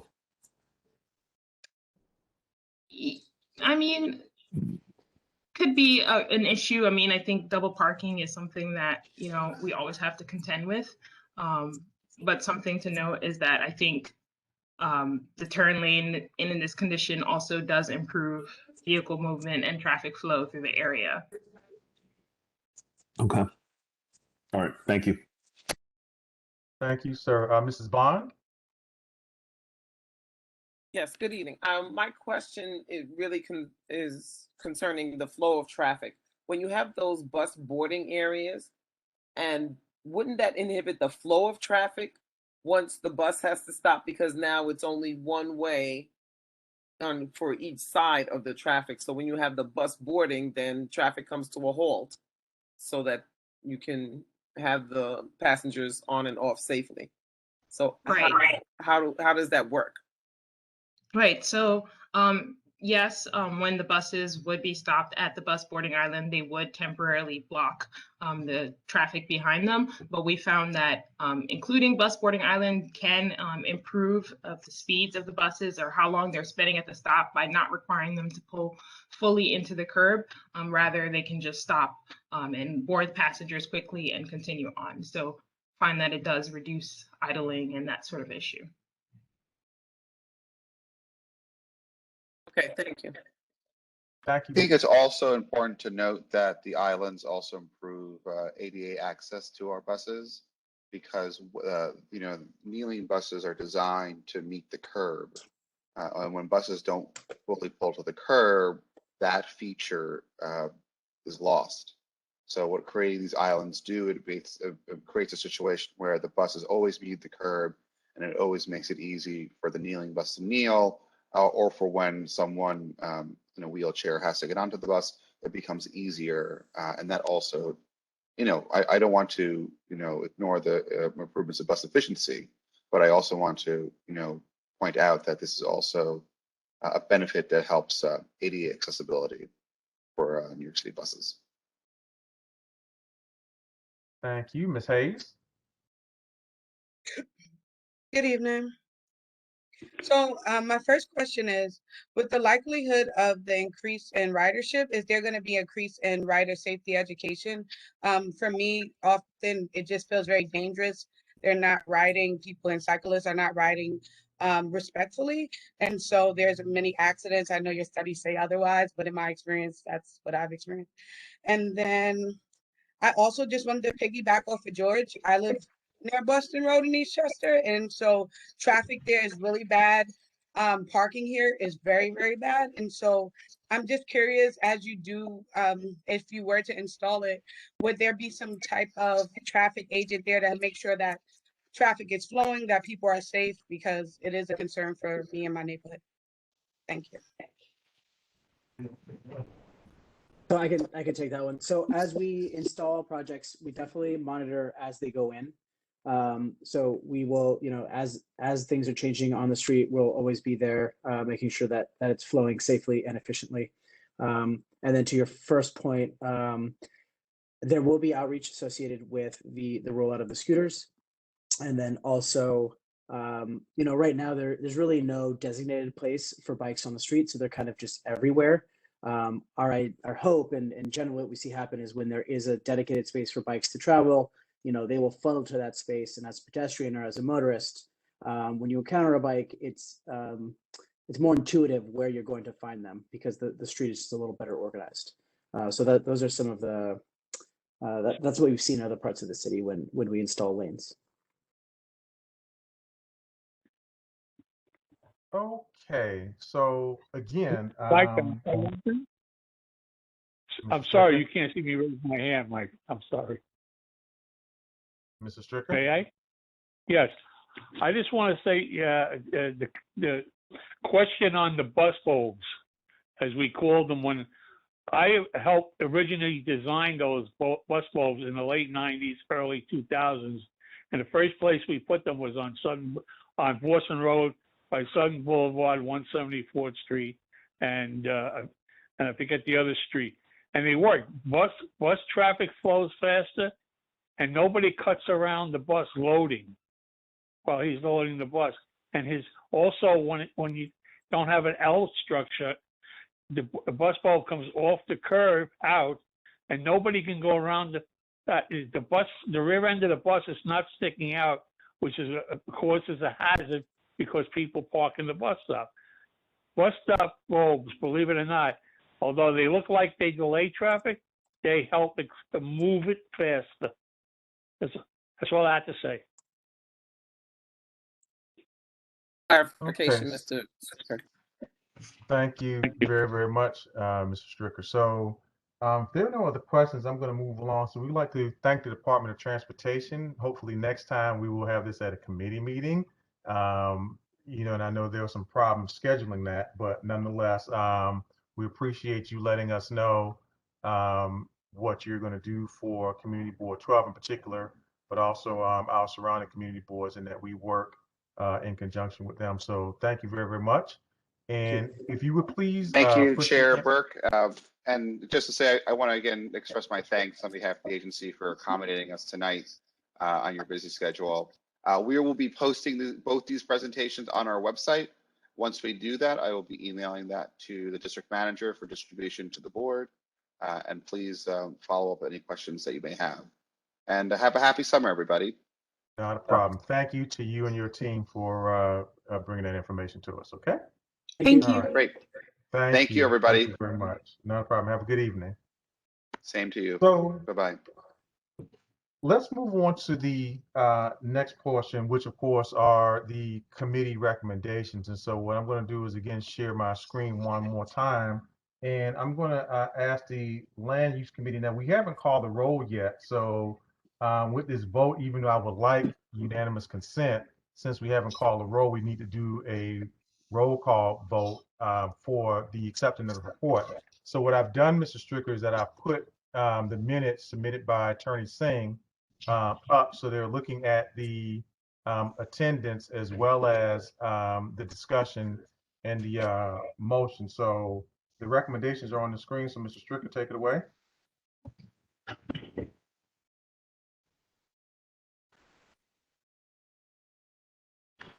Mr. Stricker?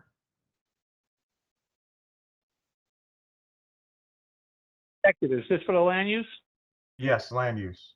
Okay, thank you. I got disconnected for phone went dead. We had a meeting. It was held on June 14th. Most of the members were present. We had one member excused, Keisha Lago Martin, and two unexcused members, Anthony Reed and Carl Lozano. We had two issues presented to the Land Use Committee for a vote to be taken tonight. One was 2875 Edson Avenue, which is a storage facility called Extra Space. And we advised the representatives that the extension of the variance will be approved upon the September completion of the adjacent sidewalk. That was part one. I like to vote separately on both ones, so this is part one of the report. Can we make a motion to accept that?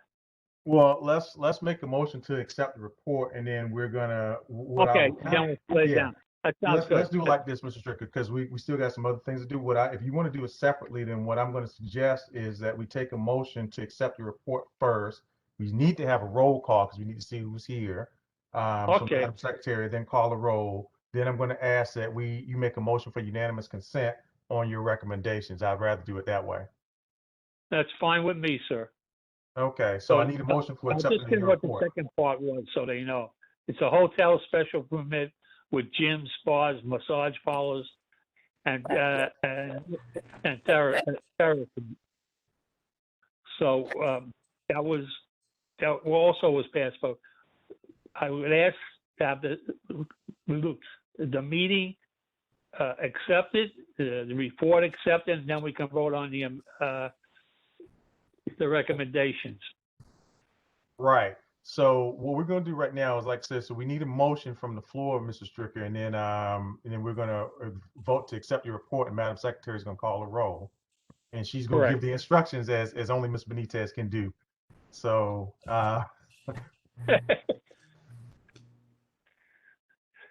okay, she does well. She does well, but we still need the motion to accept the report. Well, who's going to get? I can't give the motion. Well, I know, and I'm the chair of the board, so somebody from the floor needs to do it. The motion. Okay, so Ms. Benitez makes the motion. Is there a second? Second. Seconded by Mr. Denise Bond. So the motion has been moved and properly seconded. So barring any unreadiness, Madam Secretary? Thank you, Mr. Chair. We do have a quorum. So let me continue. Abdul Hassim? Aye. Judith Benitez? Aye. Egeria Bennett? Aye. Sidney Blair? Aye. Thank you. Denise Bond? Aye. Ivan Boras?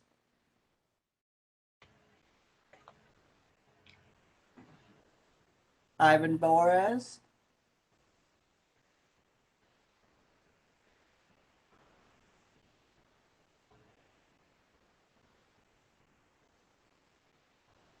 Ivan Boras? Paula Basati?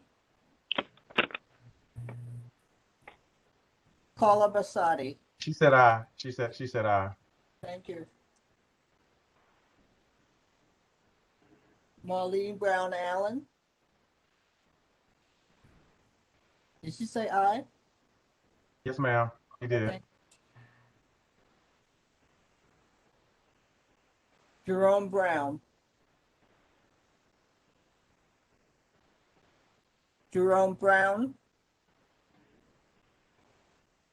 Jerome Brown? Victor Brown? Aye. Deacon Brown? Aye. Norbert Bryan? Norbert Bryan? Norbert Bryan?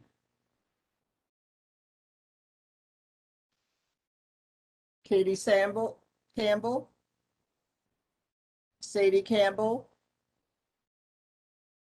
Said aye.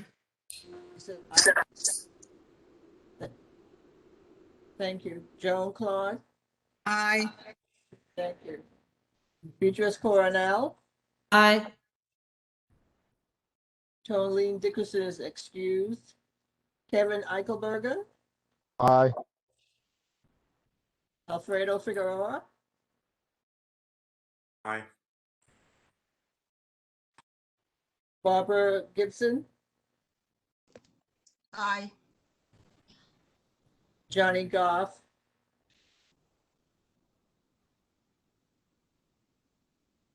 Johnny Goff? Johnny Goff?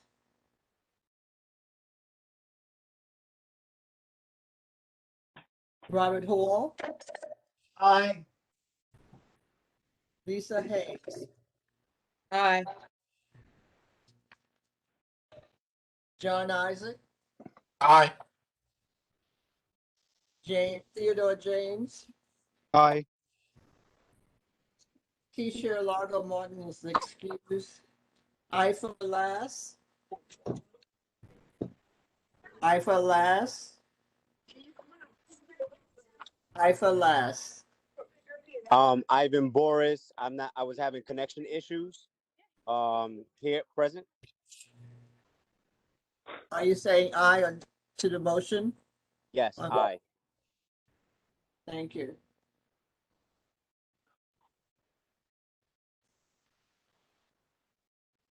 Paul Anzano, Aye. Lucille Martin,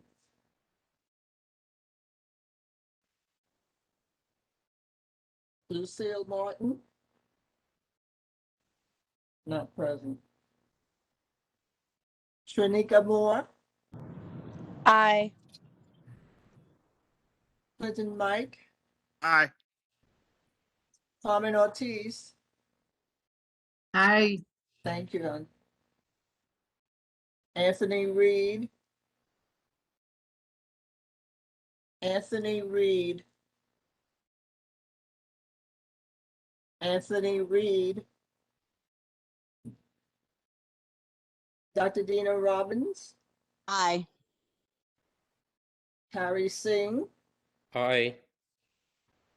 Carl Stricker. Aye. The ayes have it. Thank you, Madam Chair. So, Mr. Stricker, so my suggestion is let's do this with unanimous consent based on your recommendations. I'm going to put them back up on the screen so that everybody can see what your recommendations are. So you want to go over the recommendation for the first one, Mr. Stricker? Yes, I would like to do that. And since there's going to be a separate vote for each, we advise the representatives for 28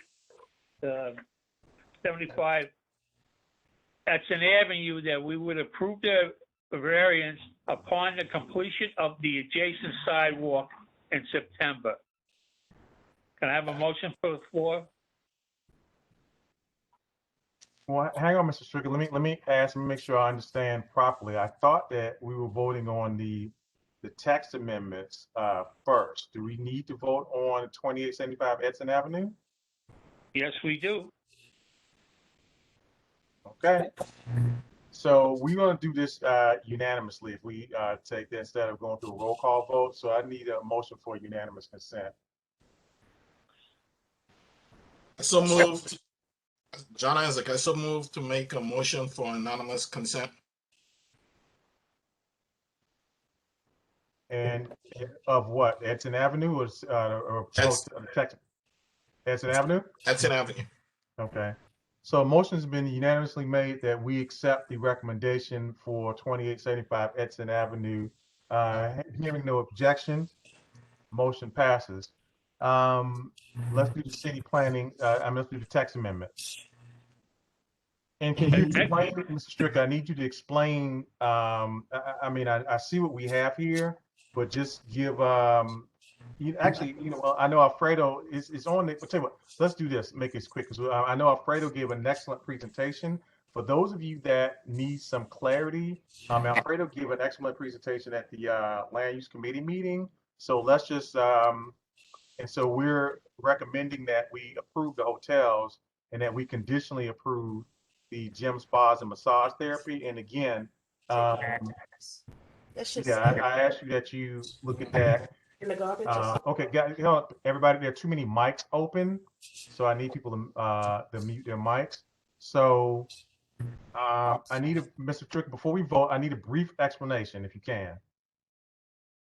Yeah, well, at the committee hearing, do you hear me? Yes. Okay, at the committee hearing, we discussed it. There was some reservation about the gym, spas, and massage therapy text amendment, but we had no issue with the hotel special permit. So we approved the hotel special permit, but we had a motion for the spa, the gyms, and the massage parlors to pass it provisionally, recommending that we see that we have to get more information from city planning on them. And so far, I don't think we got any more information from them. Because Now, if we didn't vote that way, they could go ahead and just approve it.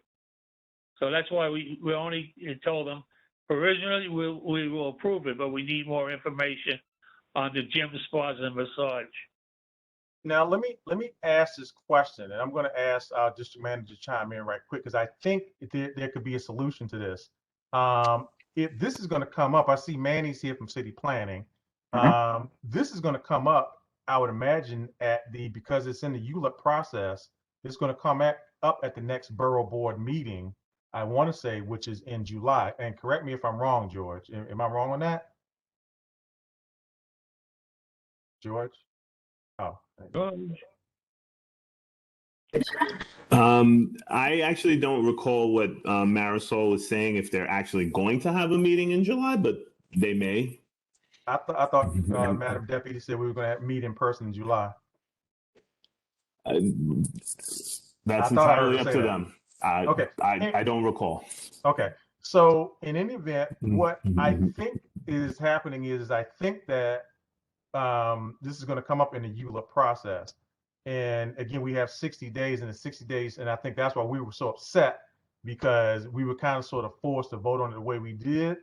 I think that if we have another borough board meeting, which I found out we're not getting a break, we're meeting next month, then we can get more information. So I'm going to challenge the land use committee to get that. I see Manny's here. Manny, I need you to unmute yourself and provide a little bit of light on that, if we can get that information, because what can happen is that we can give a recommendation to me. We can do like I did last time and ask you for what you guys want to do. So Manny, give us a quick update. Okay, first of all, what I recall from the meeting was what you had said, Dr. Burke, that there was a conditional approval on the gyms, spas, and massage therapy. Okay, that was exactly what happened there. And my colleague, Mr. Horstman, had mentioned that it's better for the board to approve with conditions, because the committee wanted to vote against it, right? To approve with conditions, because that way we take it to the City Planning Commission that it was disapproved. The community board would have a list of reasons as to why they're opposed to you're conditionally approving this project. If you disapproved it, then there's no way to get that information to the Planning Commission, or at the next level, the City Council. So Manny, we get that. I guess my question to you is the following. We were talking about conditionally approving upon more information, and we're about to take a unanimous vote on this. So my question to you is that since this is going to come up at the Bronx Borough Board meeting at the next one, correct? Because it's got to go to the BP's office next. Yes. All right. So being that community board is still going to have a chance to vote on it, my question to you is the information that is requested, can you provide that to Mr. Strick or Mr. Singh and that committee so they can review it, review the information and then recommend to me how we want to vote outside of conditionally? That way we could give a firm, instead of a conditional yes, a definite yes. That's my question to you. Okay. Well, I understand I understand your question. But I don't know what it is that the board wants more information on. So then I would need from the board something that I can actually look at and share with my agency in order for me to answer those questions. Well, tell you what, let's do this. I think, guys, I see George shaking his head, and I think we were somewhat confused, and I think that's what Alfredo gave an explanation. So let's just go with this. We went with the conditional approval. So I think that we felt based on what you just stated, Manny, we feel good about that. So let's just go ahead and roll with that. So Mr. Stricker, you can't make a motion, but I need a unanimous motion from the floor How are you wording this motion?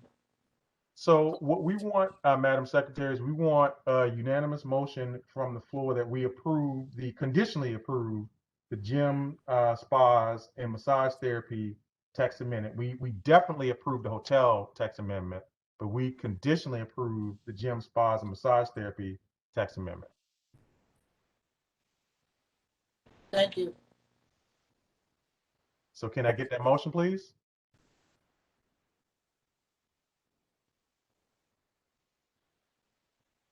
Make the motion to conditionally accept.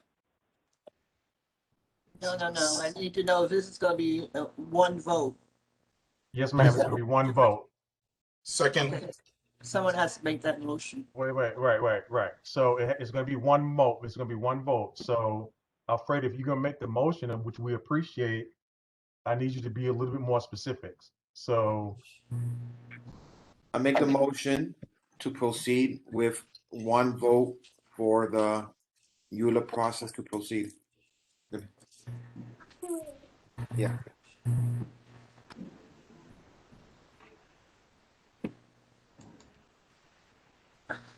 being that we approved the hotel text amendment and conditionally approved the gym, spas, and massage therapy text amendment. So that's a conditional. Right, that's conditional. Yes. Right. So we have a unanimous motion and without any objections. Any So recusals? ordered. Ma'am? Any recusals? No, ma'am. Okay, I just want to make sure. Okay. Thank you. Not a problem, Madam Secretary. So let's move on to old business, and we're going to turn the floor over to Mr. Clinton Mike, because this section we're dealing with executive officer nominations and rules. So, Mr. Mike, the floor is yours.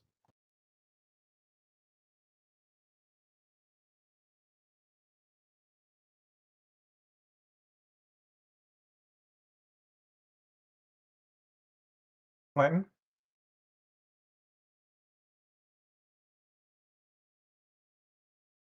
Hey. Yes, the floor is yours, sir. Okay. Stand by a minute. All right. We had a meeting of the outside. Maybe I should go with it. Anyway, we had a meeting of the nominating committee yesterday. The current nominating committee consists of myself, Theodore James, Marlene Brown Allen, Denise Bond, and Sydney Blair.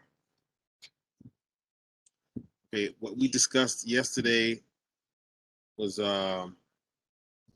we discussed the candidates that are seeking election for the 2021 Bronx Community Board 12 election. With that said, I received, well, between myself and George and Ursula, we received some but not all of the candidate profiles / bios for this upcoming election. We need to get those as soon as possible.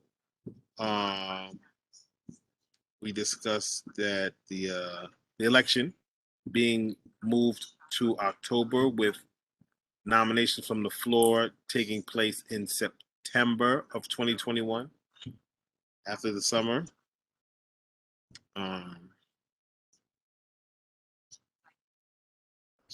Hold on. Yes. And we had discussions on hybrid voting. We had a discussion on hybrid voting for the October election, but as of today, with the open meetings law, we'll be going back in person. So we're waiting for more direction from the Borough President's office, as Dr. Burke stated earlier, on how we are going to proceed with our October 20th election. And I think that's basically it. If anybody on the committee can remember anything else that we may have discussed briefly, the floor is yours. Other than that, that was it.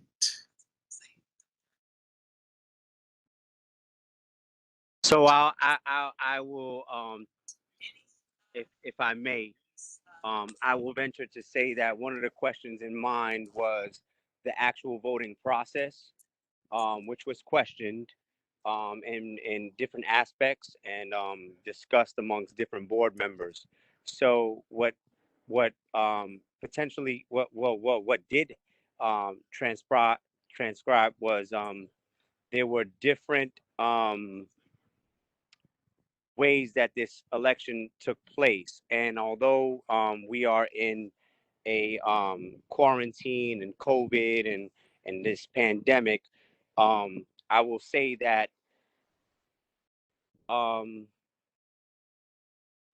it was held to one's discretion. So with that being said, we didn't have many board members that actually voted. It was extended. The vote was actually extended so that this way we would have some type of quorum. And then when that actually happened, where we needed actual board members present, board members weren't present, and we reached out at that point in time. Now, this is not to say that things weren't held with validity. It's just to say that where does the accountability end and begin? So with that being said, what we potentially had was we had board members being called in to actually how would you say to actually have their vote counted. So I mean, in question is whether or not is that actually where is the validity in that? Are we actually just counting votes as they come, or are they actual votes? So just putting that out there, not trying to be adversarial or anything like that. I don't think anything underhanded actually took place. Just saying that, this is something that we should take into consideration.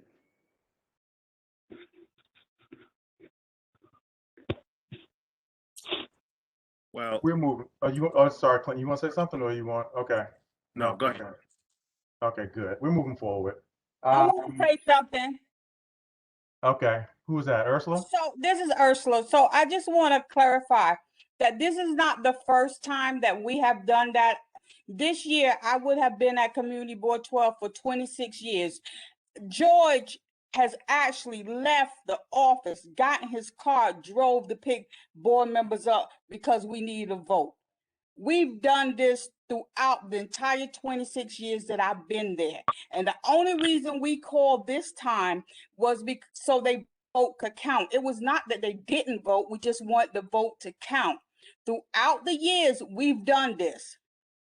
We've picked people up. We've called people, hey, I need this vote. I need this vote. That's all.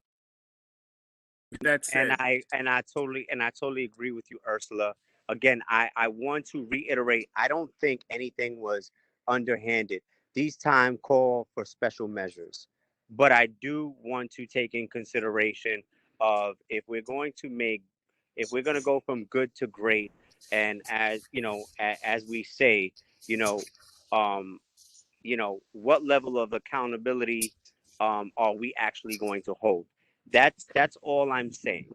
And again, we know that different circumstances call for different circumstances. I'm just putting out there that these are the things that actually transpired, and they're on full record. So again, it was deemed in certain opinions or perceptions that I was or people were wrong, and it was deemed also as a matter of opinion. I'm just putting it out there, posing the question, food for thought. Thank you. I don't understand what you mean by accountability. Person voted. As a follow. Hang on. Everybody cannot Clinton was going to respond, and then Ted had his hand up. So Clinton, go ahead.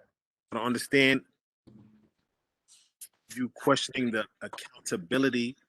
People voted, and people were notified that if they did vote, they needed to show up to the meeting for their vote to count.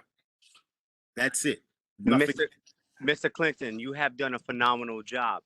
I'm saying again. So when we call a meeting and we're talking about accountability, and you're expected at a certain time, and you're not there at a certain time where people are reminding you. Now, mind you, I am one, and I want to make this clear. I am one that there are certain times where I need a reminder, right? So I am not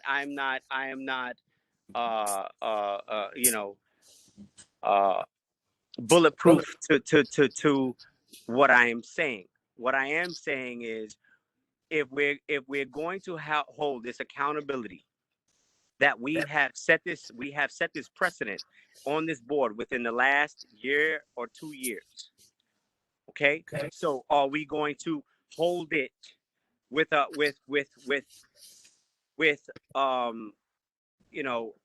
iron clawed, or are we going to, or are we just going to pick and choose what is deemed acceptable or not acceptable? Where I'm going with this again. So again, there was accountability, and I'm not trying to drag this out. Board, I really am not. I don't think, again, this is my opinion, I don't think anything was done underhanded. What I am saying is that if we're going to go this route of accountability, which is the precedent that has been set, is what I'm saying is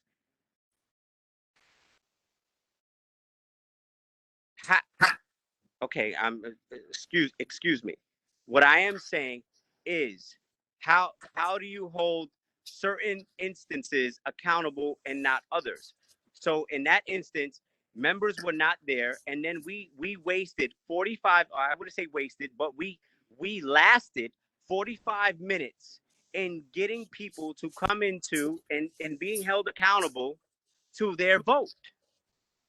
That could have set, and I'm gonna put it out there, that could have set a whole different voting, a whole different vote. And that's the truth of the reality. If they didn't show up, a whole different vote could have potentially happened. And I'm glad this is being recorded, and I'm glad I'm saying this. That is the inevitable. Do I question it? No. Do I think something was underhanded? No. But listen, I do. Go ahead, George. George,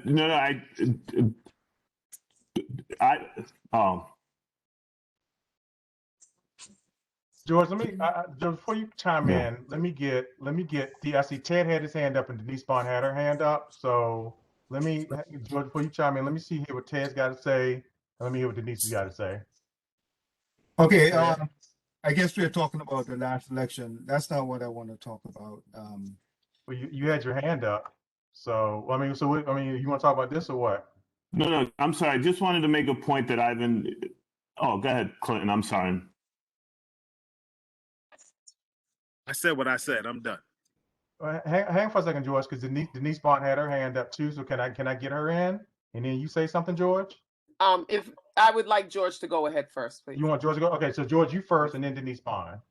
Yeah, I just wanted to point out, Ivan made a statement about the timing. So I went to our YouTube channel. We have a recording of our nominating committee. The meeting lasted 36 minutes and 42 seconds. So I don't know where he gets the 45 seconds. I don't think the 45 minutes. I also don't think it was a waste of time. We started an election. We ended an election at a specific time. Several emails were shared with board members. Everybody was fully aware of what was going on. And then we just made sure in those 36 minutes of that meeting, which is probably one of the shortest meetings that we've had as a committee, that every vote was counted. So there's nothing nefarious there. But, the implication of the things that you're raising, Ivan, you can't say that you're not raising the issue of accountability. We are being accountable. This is what every good governance group would want. We want every vote to count. One of the points that we made earlier today in a conversation was that the polls closed at 9 o'clock on Tuesday. If you got there at 9:15, you couldn't vote. Yet you also had a whole week of early voting. So again, we tried to do the right thing. This is not new to us. And I don't like the implication that, we were doing something underhanded, and the only thing, Ivan, we listened to you. You're going to be quiet right now. Wow. Hello. Yes. Hello. Hold on. Wait. George Yes, is one talking. person speaking. I got this, George. George is talking first. Hello? Then we got, excuse me. George is talking first, and then we're going to have Denise Bond. All right. We are going by how we see this in order. All right. No one's talking over anybody. Dr. Burke. All right. Dr. Burke. Okay. So, Dr. Burke. Denise Bond, George is still talking. George still has the floor. Okay. The only thing that the final thing that I will add is you have to be careful, and it's something that I didn't write in my report today, but I encourage you all to read the report. And I'm going to send an email over the summertime about civility.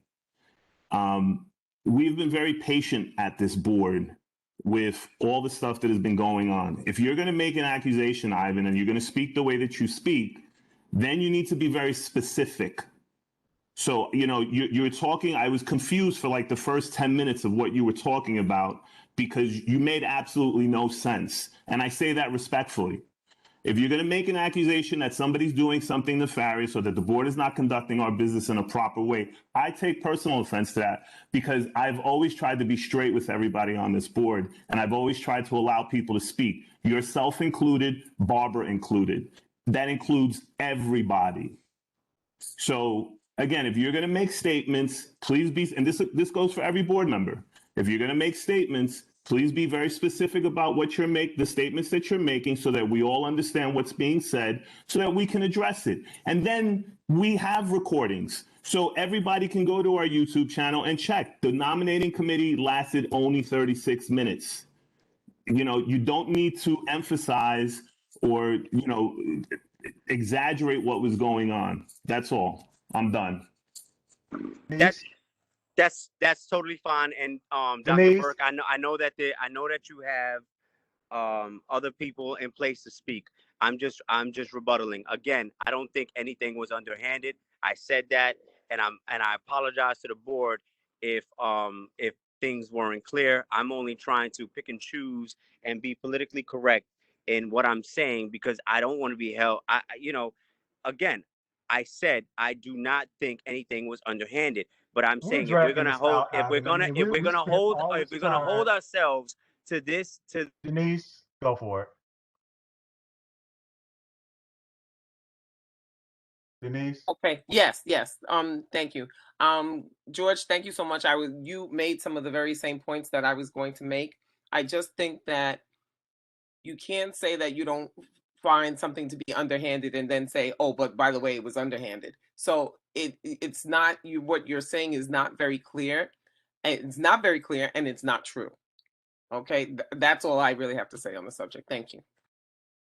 Dr. Goff. Dr. Goff. Star 6, Dr. Goff. Dr. Goff. Trying to do it now. She's trying to do it. Hello, can you hear me?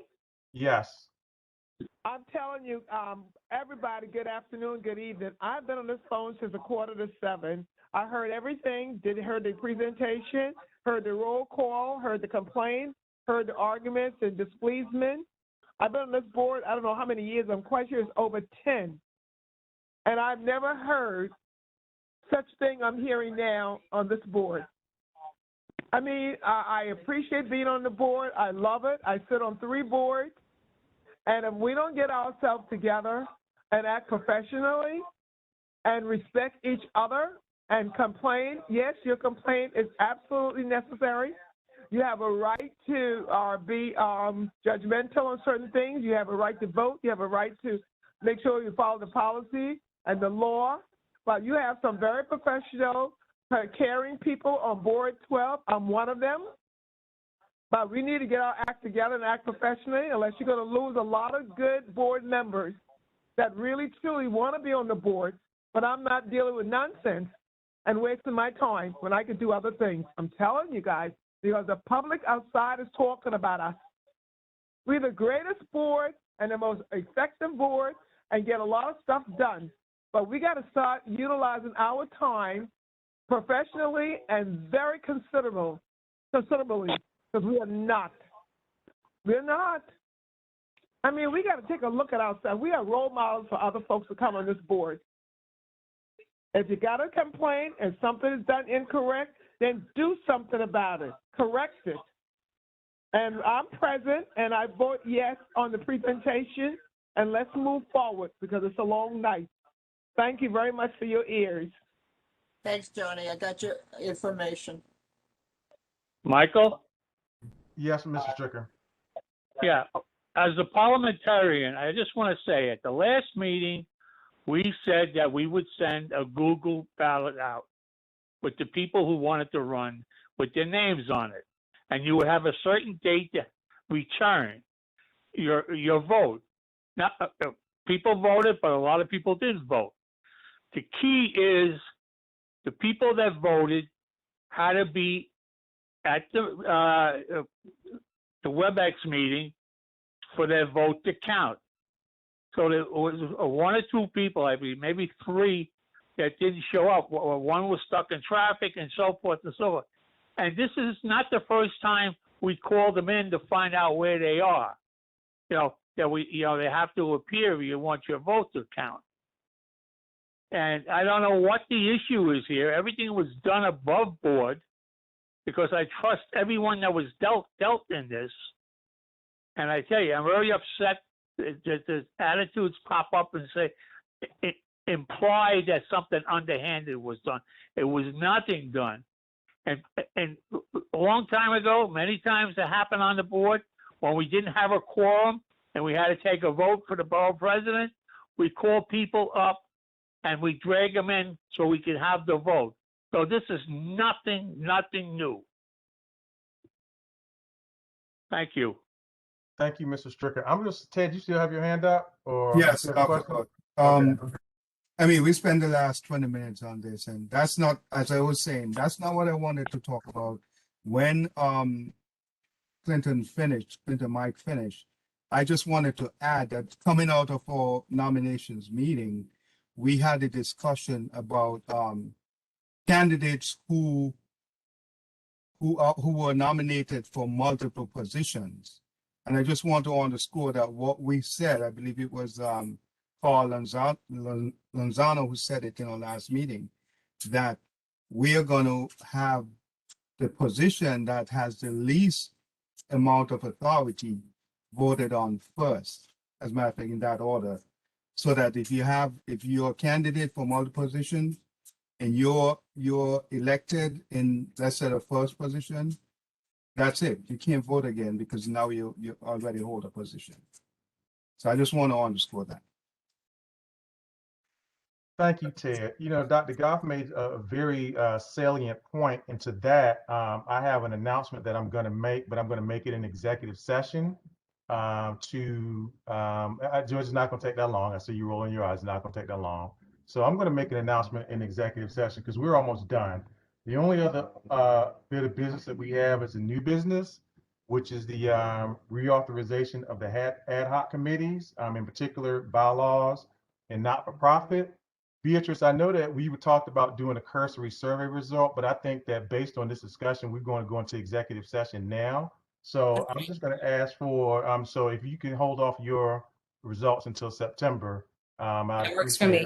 And I wasn't planning that, but as we said, hang on, George, we spent at least 20 minutes talking about something that should have taken all of, 2 or 3. So on that note, I have an announcement I need to make. To board members and staff only. Okay, yes, George. I would like to have something said too. Okay, well, just Barbara, real Hang on quick. for a second. We have to vote on a resolution extending Yes. our positions until Yes. October. So we didn't do that. Okay. And yeah. All right, that's it. Yeah, okay. So I apologize, George, because I'm sorry, I got to show you. You're absolutely right. And I think Clinton speaking for him, I'm sure that we all probably got a little bit distracted. So with that being said, we need that motion to extend the current executive officers until the vote. I'll second it. No, I can't make the motion, Mr. Stricker. I need a motion. Oh, I make a motion that we extend the existing executive board until September. I second it. John Isaac. So the motion's been made and properly seconded. I'm going to ask that this be a unanimous vote so that we can move forward. It should be October, not September. Okay, October, that's fine. Okay, so can you restate the motion? I'll withdraw my second so he can restate it. Right, can you restate the motion, Ted? Sure, I make a motion that the current. Make it unanimous too, Ted. I make a unanimous motion that the current executive board be extended until October, which is when our next election will be held. And I second that motion. Without objection, so ordered. So the current executive officers will stay in place until the next election, which will take place in October. Thank you, George, for reminding me, because I totally forgot about that. Okay. Michael, Mr. Chair. Yes, ma'am. I would like to make sure that you remember to give reauthorizations to your ad hoc committees. Yes, ma'am. I hadn't forgotten about that. I hadn't forgotten about that. That's the last order of business. And then we're gonna, yes, Alfredo. I just wanted to say, being that Toba's here, just to congratulate him on winning the presidency of the 4-7 precinct. Okay. New business. So we need to reauthorize the ad hoc committees, and bylaws is one of them. And this, of course, as everybody knows, that's a very important committee. And also, as I said, the not-for-profit committee, I think the work that, and I won't be too long, but how that came from an idea from February of 2020 to the work that our first vice chair, I'm thinking about Beatrice, Ageria did initially, right? But chairing that committee, and then Beatrice took it over once Ageria got elected first vice chair. The work that these two women have done to make the not-for-profit committee what it is second to none. And I really appreciate that. So I'm going to ask for a motion of unanimous consent that we extend those two committees from July 1st of this year to June 30th of next year.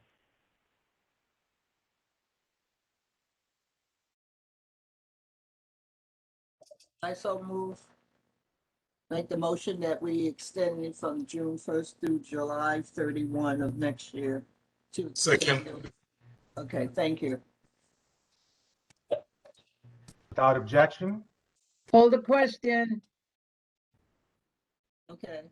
This is a unanimous vote, Ms. Ortiz. This is a unanimous vote. We're not calling the question. Oh, okay. Okay. Without objection. Wait, sorry, who made the motion and seconded it? I made the motion. This is Judith. John Isaac, second.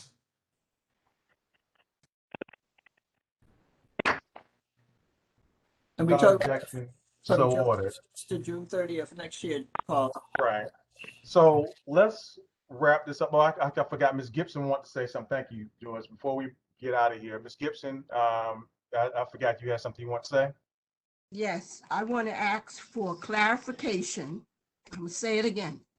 I want to ask for clarification of the new part of the investigation of others. The new investigation of others. I want the clarification, sir.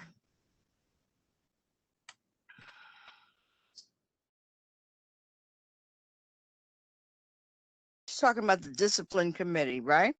Yes, No, ma'am. she's not. She's not talking about that. Barbara, hold on. Be specific. What is it? What are you asking for? It's about, Because there's certain things that we can't talk about. Exactly. Well, he go ahead. already said it. I just want him to clarify and repeating it again Clarify what? about the investigation for others. He said it's going to be a lawyer and 2 others. No. If you're referring to the discipline committee, that is a mandate that was given to us by the borough president's office. Correct. It has not. Yes. So it has nothing to do with investigation into others, unless somebody raises issues. Correct. And I want to know, why do you think this came about? Because the borough president sent everybody an email back in 2020, you included. I asked you, why do you think it came about? Why did he send out the letter? Why? Why did the borough president send out the letter? Mm-hmm. You're not He answering sent- my question. George, let me just say this. The borough president sent this letter out to all the community boards. Let's Yes. clarify. Okay? Yeah. Let's start with that. Thank you, Judith. Yeah, Barbara, there were issues that were raised. The backstory is that several years ago, I'm talking 6 years ago, there were issues at other community boards, and the borough president's office, because they have oversight over every community board, had to mete out the punishment, the discipline. They don't want to do that because they're not there on a daily basis. So if you read the attorney's letter from the borough president's office, again, this was done more than a year ago. They asked us to implement. As a matter of fact, Bill Hall was the first person to raise this issue. He was our former chair. And if you remember correctly, he appointed another former board member, Hillary Bloomfield, as the discipline committee chair. That never really got off the ground because you have to vote on this issue. To add a committee to our bylaws, you have to vote on it. So that's why. But Barbara, I'm more than happy tomorrow to find the email or even reach out to Tom again so that you can see the email. As a matter of fact, if I'm not mistaken, it should be already in your bylaws book. Because I put that in everybody's bylaws It is, book. George. It's right there. So it's in fact how I'm looking at it right here. So if anybody came and picked it up, it's right here in a doggone book. So all this is really unnecessary that individuals are raising because they didn't pay attention. So in any event, I'm moving on. We got to get out of here. And I need to make an announcement in the executive session. So let's get ready to adjourn this meeting. Before we get out of here, Doctor, a prayer, please. Dr. Robbins, first of all, I know that Norbert asked for the prayer, and so we like to rotate it around. So I'm going to ask Deacon Mike to do the prayer this month. But Norbert had asked me 3 weeks ago to do the prayer, and it just so happens he's not at the meeting, and he asked me to do the prayer. Go figure, right? But I don't care who does it, but we need it. Well, Deacon Mike is going to do it, and then, like I said, I'm going to make an announcement. I need to go, and so all board members need to stay. Anybody, I see 45 participants. If you are not on the board, you need to go, and I'll make sure to scrub this because we need to make this quick. May birthdays, we missed. I know the first vice chair mentioned it, but Marlene had a birthday in May. I forget the exact date. June birthdays, Mr. Brown was on the 7th. Miss Sadie's birthday was on the 8th. Alfredo's birthday was on the 14th, and Miss Benitez's birthday was on the 20th. So she just had it. So happy birthday to those 4 board members. Actually, a belated birthday to Miss Brown, Marlene, on in May. Our July birthday, since we won't be meeting in July, Mr. Lanzano's is on the 2nd. Carl Lanzano. Mr. Halls is born on Independence Day, of all days. And Dr. Dina Robbins' birthday is on the 12th. So those birthdays are coming up in July, and hopefully by then I'll make an announcement on the August birthdays. If you celebrate an anniversary, happy anniversary to all of our couples that have anniversaries in the month of June and July and in August.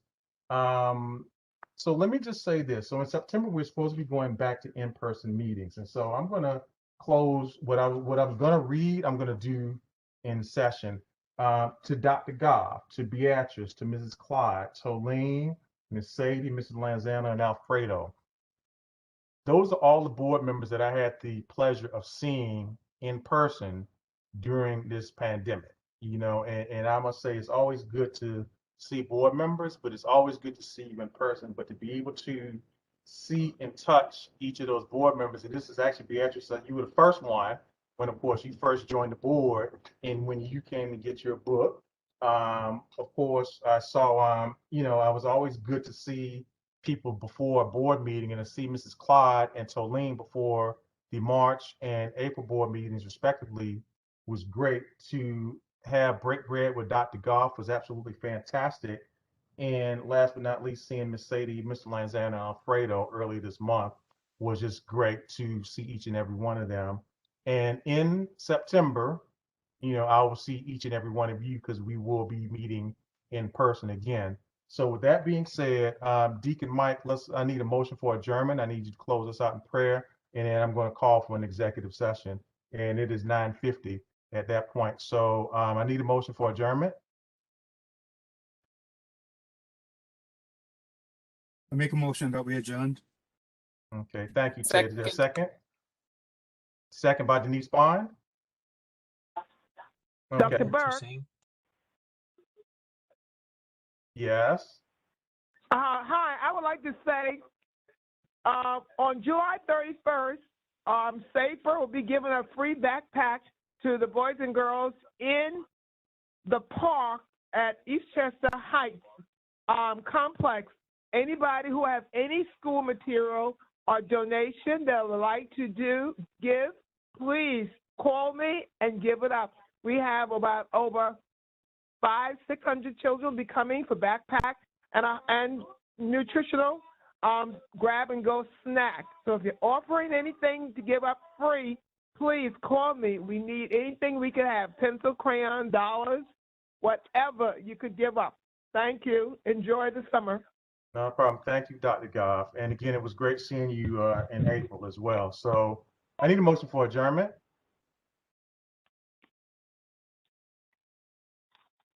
I'd make a motion to adjourn this meeting, but I will just request that everybody come out to Hafen Park on July 12th. That's my birthday, remember? This is your birthday, Dr. Robbins. And come out and commemorate the abolition, but I would like to make a motion to adjourn. Okay, is there a second? I second the motion. Thank you, Mr. Eichelberger. So motion's been moved and properly seconded. With any other unreadiness that has been handled, motion passes and we call for the meeting to be adjourned. Deacon Mike, can you close us out in prayer, please, sir? Let's look to the Lord. Amen. We just want to ask you to spread your love, cover this community in your blood, Lord. Lord, I'm asking that you give the community board members discernment, Lord. Let us do our community work with a clean heart. Let us be able to move forward, Lord. Show us the way and how we can get the community's work done and be a better board, Lord. We ask this in your precious name. Amen. Amen. All right. So what I need, if you are not a board member, so Toba, I'm looking at Miss Conley from Senator Biaggi's office. I'm looking at Marilex. I need you to get off. Denise, I don't know, Echeverria. Okay, I need to scrub you. Okay. Benga, you got to go. You're not a board member. This is strictly for board members. All right, So, Benga. are we getting money to go or just for free? Toba, this is Miss Sanders. Toba, I'm serious. This is for board members. All right. Okay. So you guys have a fine deliberation. I wish you happy summer. God bless you. all right, God bless you. Congratulations again, Toba. You missed it. I said that earlier in the meeting, but you weren't here. I was stuck somewhere. Sorry. Right, but Toba, so you're holding us up and we got to go. So Toba, Miss Sanders, you have to leave as well. This is strictly for board. We're calling into an executive session. All right, Marilex, you're still on.